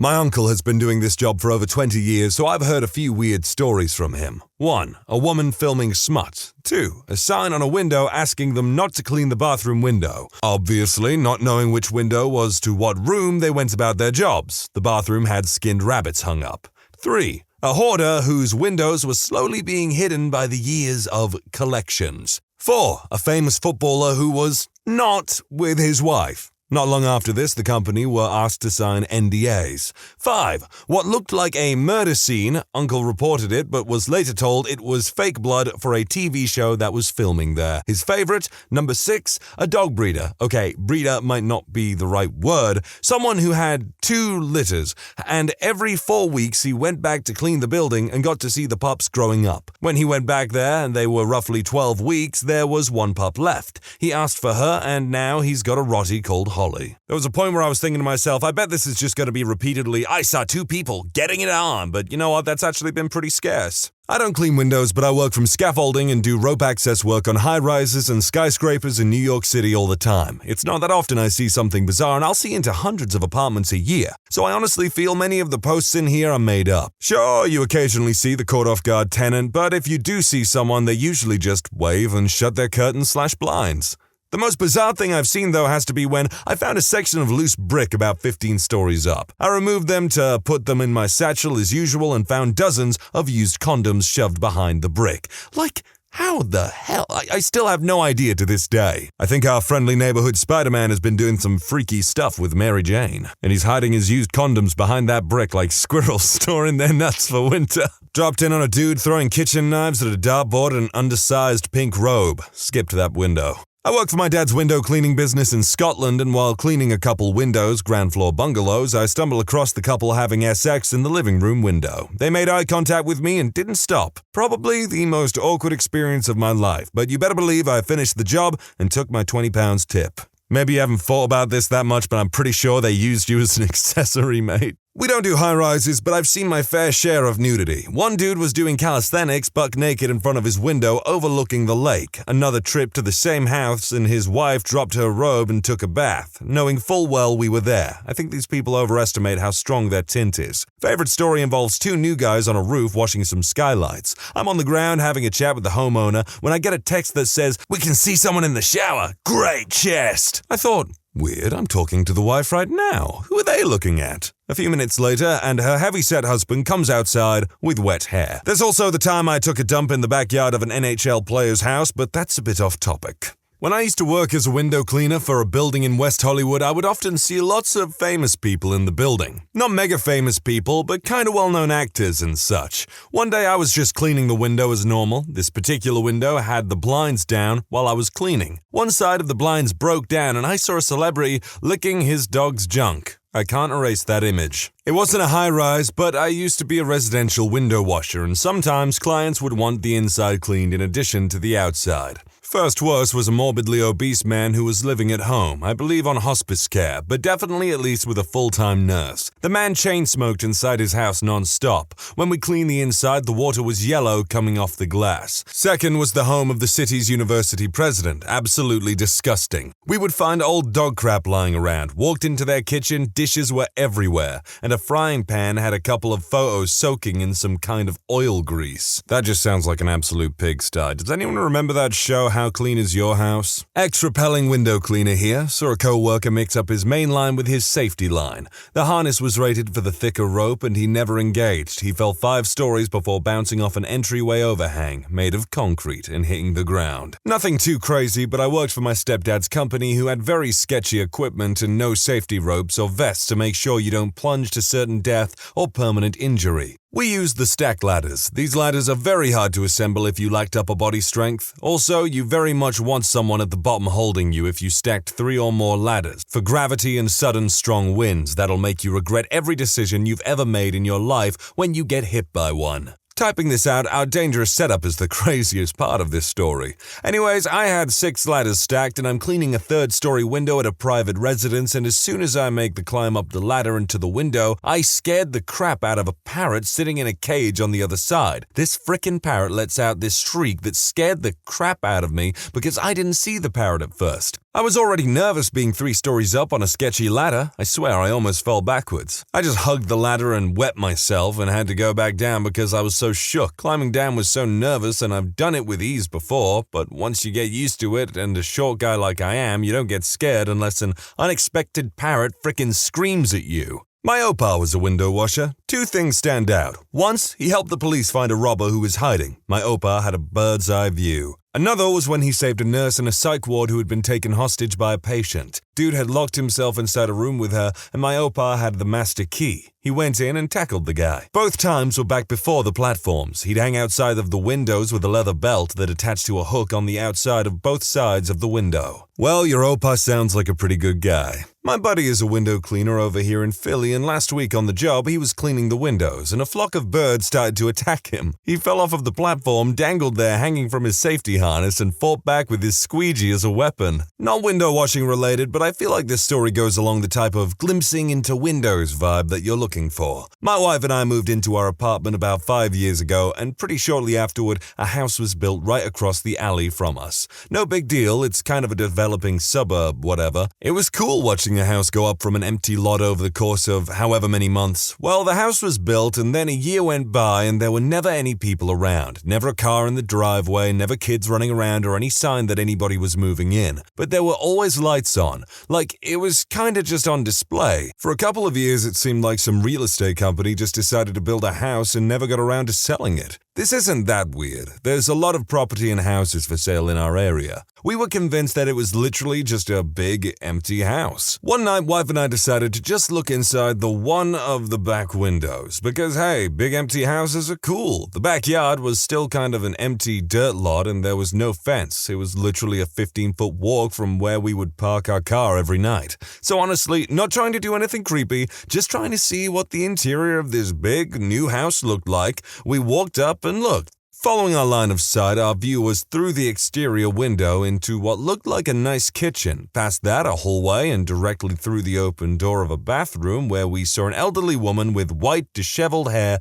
sitting on the toilet, weeping. We had no idea this house was inhabited at all, and we just witnessed what seemed like a pretty intimate moment. Or maybe every moment in that house was like that, who knows? We felt like we crossed such a line, it was so disturbing and unsettling. We went straight into our apartment and went to bed. The house is still there. We have no idea who actually lives there. Top 5 of one of the weirdest, most uncomfortable moments of my life. Honestly, if that were me, the next day I would have knocked on the door, explained that I had no idea someone lived there, and just, seen if the lady needed anything or if something was wrong. And yeah, I know it's not a window cleaning story, but I thought it was kind of funny. I worked as a commercial window cleaner for 2 years in the 90s, and one of my many window cleans involved cleaning the air traffic control tower glass. The controller had to visually identify the planes as they talked to the pilots. Anyway, after one of my not-so-good window washing efforts, the controller wrongfully identified an aircraft through his window and refused a passenger plane access to the runway. This cost many thousands in extra fuel and delayed several flights for the day. I lost my job and my employer lost the contract, all because of that damn middle bit of the window. Not only did you ruin your own day, but you also ruined the day of many other people. My God, what a catastrophic event to come from poorly cleaning a window. I'm not even sure if that's true though, because I'm pretty sure you have like codes and stuff you have access to get onto like airfields or strips or something like that, because I've flown a plane and I'm pretty sure I remember the main pilot that I was like flying with or who was watching my experience was telling me about these things. Not a window washer, but an engineer who does bosun chair drops for inspection or testing. We sometimes have hoses, so everybody thinks we're the window washers anyway. One residential tower, I got to a room with a doctor's examination table, with the stirrups used in a gynecological exams in a bedroom. The rest of the room definitely wasn't a doctor's office. On a shelf on the wall, a lot of toys, like dozens of them. Never got to see anybody going at it on a job, but I could hear them one time. Some guy had a bearded dragon almost fully grown just crawling around his office. It scared the living daylights out of me. Not a window washer, but a commercial window glazer. I was working on something like the 5th floor of a university campus office building. Sometimes we do windows that butt up to each other, so we caulk in between them with heavy-duty caulk. With this caulk, it is extremely common that we lick our middle fingers and use that to tool the caulk smooth. Gross, I know. We do that all the time. We can't see inside if there is anyone in there hardly ever. Well, some lady thought we were gesturing to her in an asexual way and called security on us. Oh, I don't know why this just reminded me of a misunderstanding of my own, where in high school my friends and I were messing around with my football and it went down the stairs, so I went to pick it up and my head accidentally went under a year 11 girl's skirt when I was in like year 8, I think, so all I see is her butt or something, and she turns around and goes, "You perv," and slaps me across the face. She slapped the crap out of me. And I'm just standing there like a bundle of nerves trying to be like, no, I went to pick up my ball. It's just, no. Not a window cleaner, but I inspect high-rise buildings' facades using the same type of scaffolding. We were doing a 53-story apartment building, and one of the apartments had a doll room. All of the dolls were incredibly creepy and looked very similar to the doll from Saw. I gotta say, Saw is one of those franchises I have never been able to get into. The torture aspect, I think, is what gets me. Like, I like a good horror movie or a slasher. The Scream trilogy by Wes Craven is honestly one of my favorite trilogies, actually. My girlfriend also showed me Texas Chainsaw Massacre recently, which I thought would be absolutely terrifying ever since I was a kid. Like, Leatherface freaked me out as a child, honestly. Then again, lots of things did, like Chucky. But no, it was well good, and I really love that stuff. But Saw, nah. Has a doctor ever misdiagnosed you? If so, how did it affect you?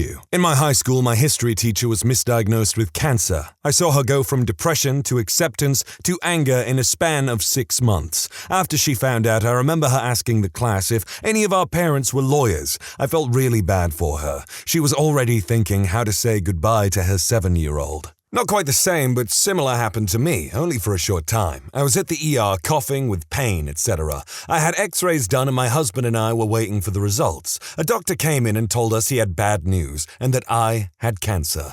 We were shocked, and I started to cry. He looked at my name tag and said he'd be back. 10 minutes later, another doctor came in to tell me I had pneumonia and they would start treatment straight away. We asked about the cancer, but she didn't have any idea what we were talking about. Probably the only time I've been happy to have pneumonia.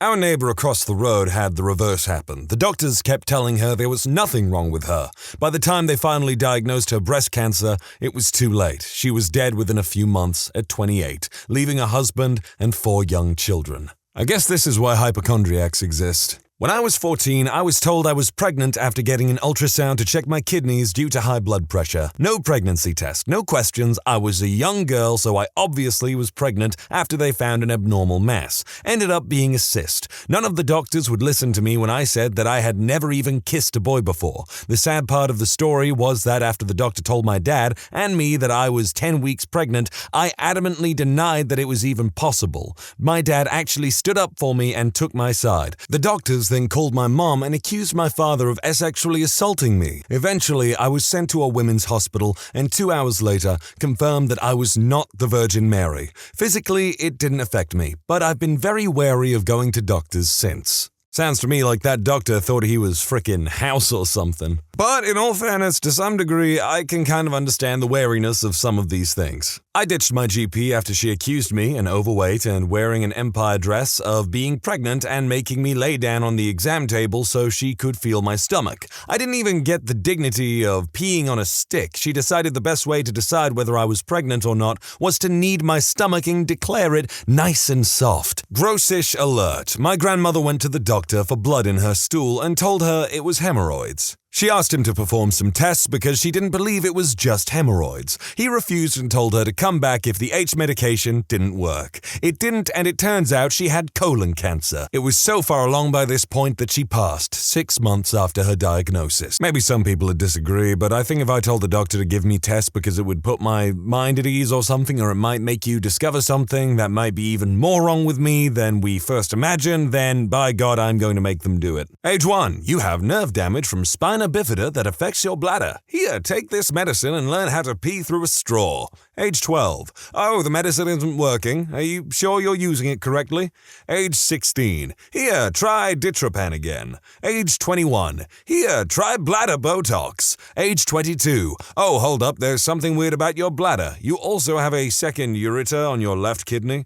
Age 23. Yeah, you have a hole in your bladder that's probably congenital. There since birth. Wait 6 months and we'll get you in to fix that up. I've had multiple MRIs since birth, and apparently the second ureter and the hole in the bladder was somehow missed. I'm still waiting for the surgery date. I also want to make it clear that I have no ill thoughts about anyone who missed my diagnosis for so long. Stuff happens, and it's definitely not a reflection on my healthcare system. I'm more annoyed at my own body for being so messed up to begin with. The only person I'm annoyed with is the guy that told me I wasn't trying hard enough, and he's dead now, so I can't even be like, in your face, jerk. Personally, I think that's real cope, to be honest. No, your healthcare system really sucks if through 23 years of, having this checked out and no one really noticed this. I don't know, that's just my opinion. A psychologist I was seeing once gave me schizoaffective disorder, but walked it back to a temporary psychotic episode a few weeks later. Spent those few weeks in a state of shock and disbelief, though. Horrendous pain, vomiting. ER doc says that I have a lot of stool. I told the doctor that he wasn't the first person to tell me that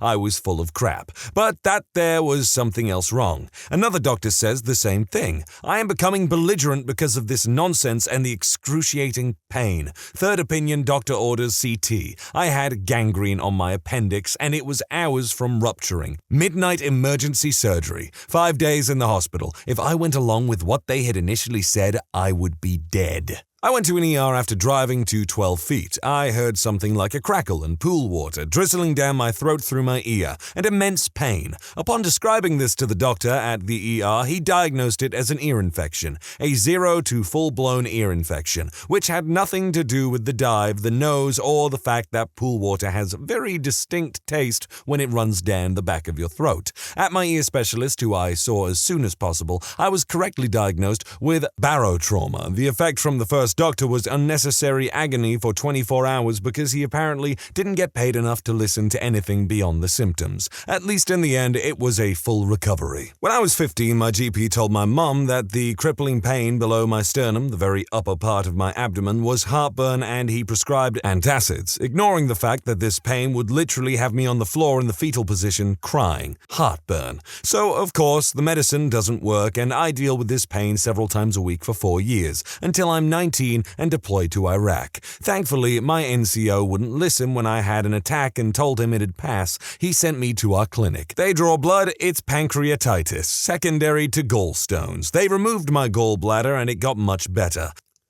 I still have rare acute pancreatitis that I believe is from the damage of 4 years' worth of stones passing through my duct, that quack. I think the closest thing to any of these stories that I had is when I broke my foot. I went to the school nurse and she was like, it's fine, it's just a bruise. I was like, no, I literally can't walk, I'm going to the hospital. I went to my pediatrician when I was 19 about pains I had been having in my back. They were in a specific location, a bit left of my spine, center height, and would come suddenly, be quite intense, and then go away for a while. It wasn't a new feeling, but they were getting worse. She chalked it up to my anterior pelvic tilt, poor posture, lack of exercise, and prescribed me some workouts to do. It wasn't bad thinking on her part, as I wasn't in great shape at the time, but it definitely felt like she didn't take my symptoms very seriously. Maybe I didn't do a good enough job conveying the intensity. About a year later, I was at my parents' house, made myself a box of Kraft mac and cheese, and wound up in by far the most pain I've ever experienced. It's hard to describe the pain without sounding hyperbolic, but I'll say I was sat in a chair trying not to breathe and thinking about how long I could last before jumping headfirst over the balcony railing into the floor below. I can say with confidence I will never feel more physical pain, which is a strange thought. Fire department came to the house but were afraid to move me, thinking I had pinched a nerve. After a couple of hours in the chair, the pain somewhat suddenly vanished, and I had my dad drive me to the ER. Got to the ER, had an ultrasound which was awesome, and the docs found that my gallbladder was stuffed with gallstones. Not just a couple, but dozens, and 2 of them were about the size of quarters, which is also about the width of a gallbladder. These 2 stones alone were actually filling my gallbladder side to side. My gallbladder was also completely infected and had been for some time. Lots of WTF faces on the doctors that day. Turns out the stones had been building for years. They estimated that it started in middle school, and I had just gotten used to the random pain somehow. Pretty weird looking back on it. Anyway, they ripped that crap right out of me, and life's been a lot better since. I was just not diagnosed. Horrendously painful periods from the age of 9. I could barely get out of bed or go to school. They were heavy as well. My doctor, an older man, told me and my mother to suck it up, that it was all part of being a woman. I was depressed and lived like this for 9 years, barely getting out of bed for a week, at least a month, and missing heaps of school. Then I got pregnant at 17, which I now know is a miracle. Had my first ultrasound and my ovaries were covered in endometrial cysts. I tried to give birth naturally, but all the endometriosis and scarring made it impossible, so I had a C-section. After my C-section, the endometriosis held on to my C-section incision, causing severe pain, and unfortunately 2 more operations before that was cleared. I lived in severe pain for so long because my doctor thought periods should be painful. They shouldn't. If I had been diagnosed earlier, my body could have been prepared for pregnancy, though D's and C's and other procedures which could have made my pregnancy, birth, and recovery much easier. I went to the doctor with really bad food poisoning, and he told me it was nothing and that I should eat something like digestives, Graham biscuits, because I hadn't eaten for 3 days. Turns out that's absolutely the worst thing you can do with salmonella, as it strips your stomach lining. It felt like I'd eaten a bunch of razor blades. I ended up in hospital for the pain, and nobody told me what was wrong with me until after I was released. I would never have known if it wasn't for the phone call from the Center of Communicable Diseases. At risk of sounding stupid, I actually had no idea that's what salmonella does to you. I was misdiagnosed as having pneumonia. Pneumonia would have been preferable. I left work early one day because there was an extremely sharp pain in my back, just under my shoulder blade, as well as just underneath my ribcage on the same day. I was also having difficulty breathing. I miraculously managed to drive to the ER. In hindsight, I'm aware it was a dumb idea and got checked in. They gave me some non-narcotic painkillers, did some x-rays, and ran a few other tests. The doctor came in after a while and said I had pneumonia, gave me a prescription for a Z-Pack or whatever it's called, and discharged me. I had just driven out of the hospital and got a call from a number I didn't recognize. I answered and they said they were from the hospital. They requested for me to come back as quickly as I could. Don't bother checking in, just go straight back to the room I just left. I went back into the room and the doctor told me that they had looked at my x-rays again. Turns out my lung had collapsed. They rushed a specialist in immediately, like 10 minutes maybe, and were getting me prepped for surgery. Everything went pretty smoothly and everyone was extraordinarily nice to me. I'm positive everyone was so nice because there were definitely grounds for a lawsuit. I wasn't looking to get rich off anyone though, I just wanted to breathe again. I had extremely good insurance with the company I was with at the time. I paid $100 for the emergency room fee and the rest of the $1,700 bill was covered, so that was nice. While I was in there, a shirt popped up on the woot.com and I bought it immediately. It read Lifetime Achievement Award for Breathing, Respiring Since Birth. I was in the hospital for almost just not getting that very achievement. It was fate. I still have the shirt somewhere, but I got fat and it doesn't fit now. I've been told that quite a few people visited me while I was in the hospital. I don't remember most of them. I was on a bunch of diluted while I was awake. I do remember a buddy asking me how I peed with all the wires and the monitors attached to me and responding simply with my penis. He looked at my mom and said, "He'll be fine. He's too much of a butthole to die." Overall, I would rate having a collapsed lung as a terribly awful experience. You never really think about how much you breathe until you can't. It sucks. A lot. I'm certain I can imagine. Not me, but my mom. A few months ago, she was having this horrible pain in her lower abdomen, sides, and back. We put her symptoms into a symptom checker app, and one of the diagnoses that came up was an ectopic pregnancy. For those who don't know what that is, it's when the embryo begins forming in the fallopian tubes. When this is the case, it's pretty much a guarantee the baby won't make it, and it puts the mother's life at serious risk too. Anyway, silly little symptom app. Who cares? A few days later, she went to the doctor and got her blood tests done. The doctor came back with the results and told her she was pregnant. My mom knew it wasn't possible to have been recently, so she starts freaking out that the ectopic pregnancy is the case. And that's exactly what the doctor thought too. Meanwhile, every nurse and doctor in the building was rushing around, freaking out, trying to get her to the specialist. But they were too busy. So they started calling ambulances to rush her to the hospital. Amid all the chaos, the doctor approaches my crying mother and apologizes, saying he was looking at the wrong blood results. Blood results of hers almost exactly 3 years prior. She currently has a 2.5-year-old. Not exactly a misdiagnosis, but rather an unlucky train wreck of events. Anyways, when I was 14, I had appendicitis. Got home from school one Friday and thought I had a bad stomach ache. Got worse and worse, and finally on Sunday night, it burst. And yet, even then, my parents and I were just starting to think it might be my appendix. It was late that Sunday, so we decided to wait till morning. Side note, when I went into the ER, I was so sick I was hunched over and actually slightly pooped my pants. Went into the ER and got diagnosed, but had to wait another 7 hours to be absolutely sure that it was appendicitis because reasons. By the time they wheeled me into the OR, I was vomiting black bile. Woke up from surgery feeling slightly better, but totally knocked out from all the substances. Then my pain started to get worse, and the doctor told me I had an abscess in my abdomen because we waited so long to do the appendectomy. I had two options: get surgery, which would be a surefire but painful way to drain it, or be transferred to their main campus about 15 minutes away and do a procedure to put a drain into it. The drainage would take about a week. I opted for the week-long drain. The operation was successful, and a week later, I'm halfway out the door with the drain still in me as doctors are telling me how to take care of it at home. Then they drew my blood and saw that my white blood cell count was through the roof and made me stay again. I mean, my mom and I were packed up and I was dressed in actual clothes for the first time in a week. I was devastated. We were presented the same options as last time, but I opted for the surgery. As I was being prepped for this surgery, my doctor told me it would only take about an hour.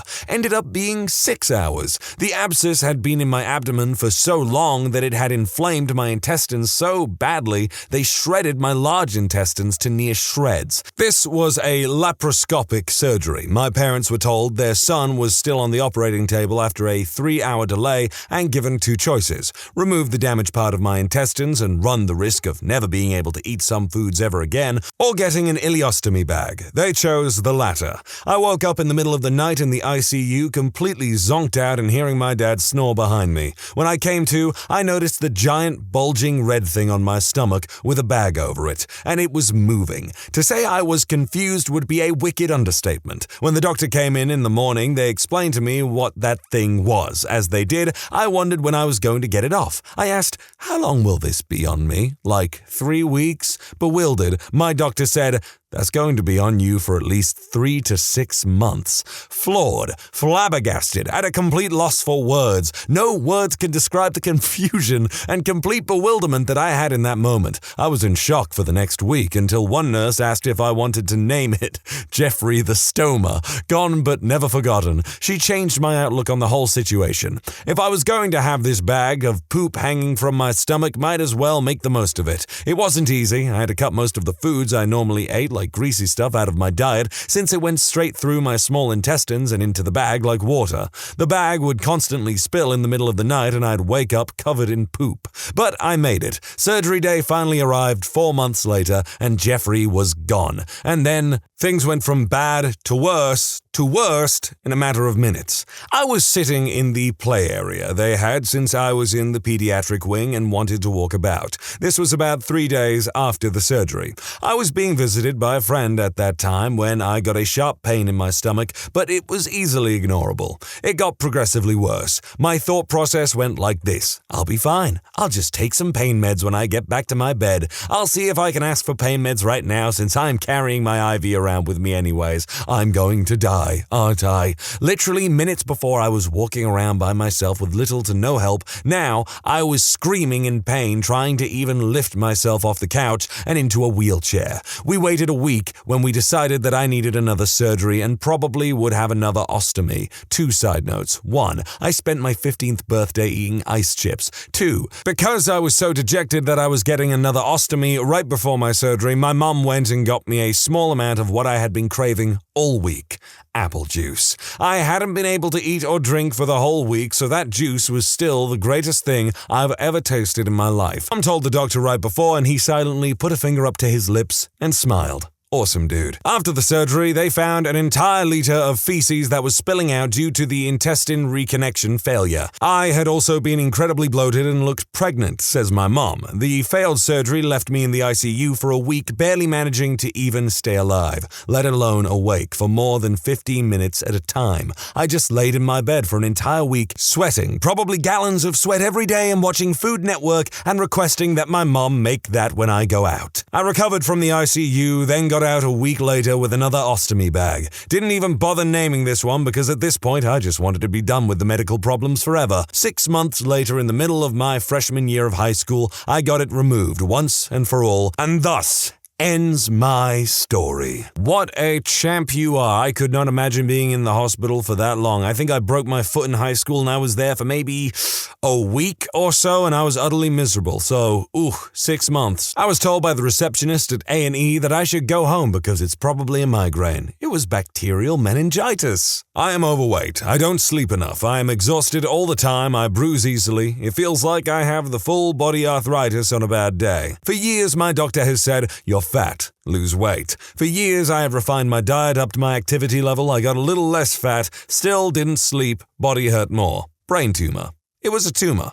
Granted, the best kind of tumor, small and benign. It destroyed my self-confidence. I went through years of frustration and self-doubt. My health continued to suffer as the tumor grew and completely shut down my endocrine system. And let me tell you, dealing with a non-functioning endocrine system is something else. But at least I know now what is wrong. That sounds like it friggin' sucks. Like, I'm someone who cares a lot about their personal fitness and everything, but it must suck when you go to the doctors and every time it's like, "Oh, you're fat. You're fat. That's the reason why anything's wrong with you. It's because you're fat." And you're just sat there like, "Can we run some tests or maybe explore some other possibilities? Because I think it's more than that." It's like, "No, it's because you're fat." On that note, though, if you're happy with your body the way that it is, I'm glad for you. But keep in mind that your personal physical fitness and health is all your personal responsibility, and obesity does cause its own fair share of issues. When you subscribe, make sure to hit the bell to turn on notifications. Put the playlist on in the background to finish listening to all the stories. And if you like Am I the Genius, give Am I the Jerk a shot. Linked in the description below.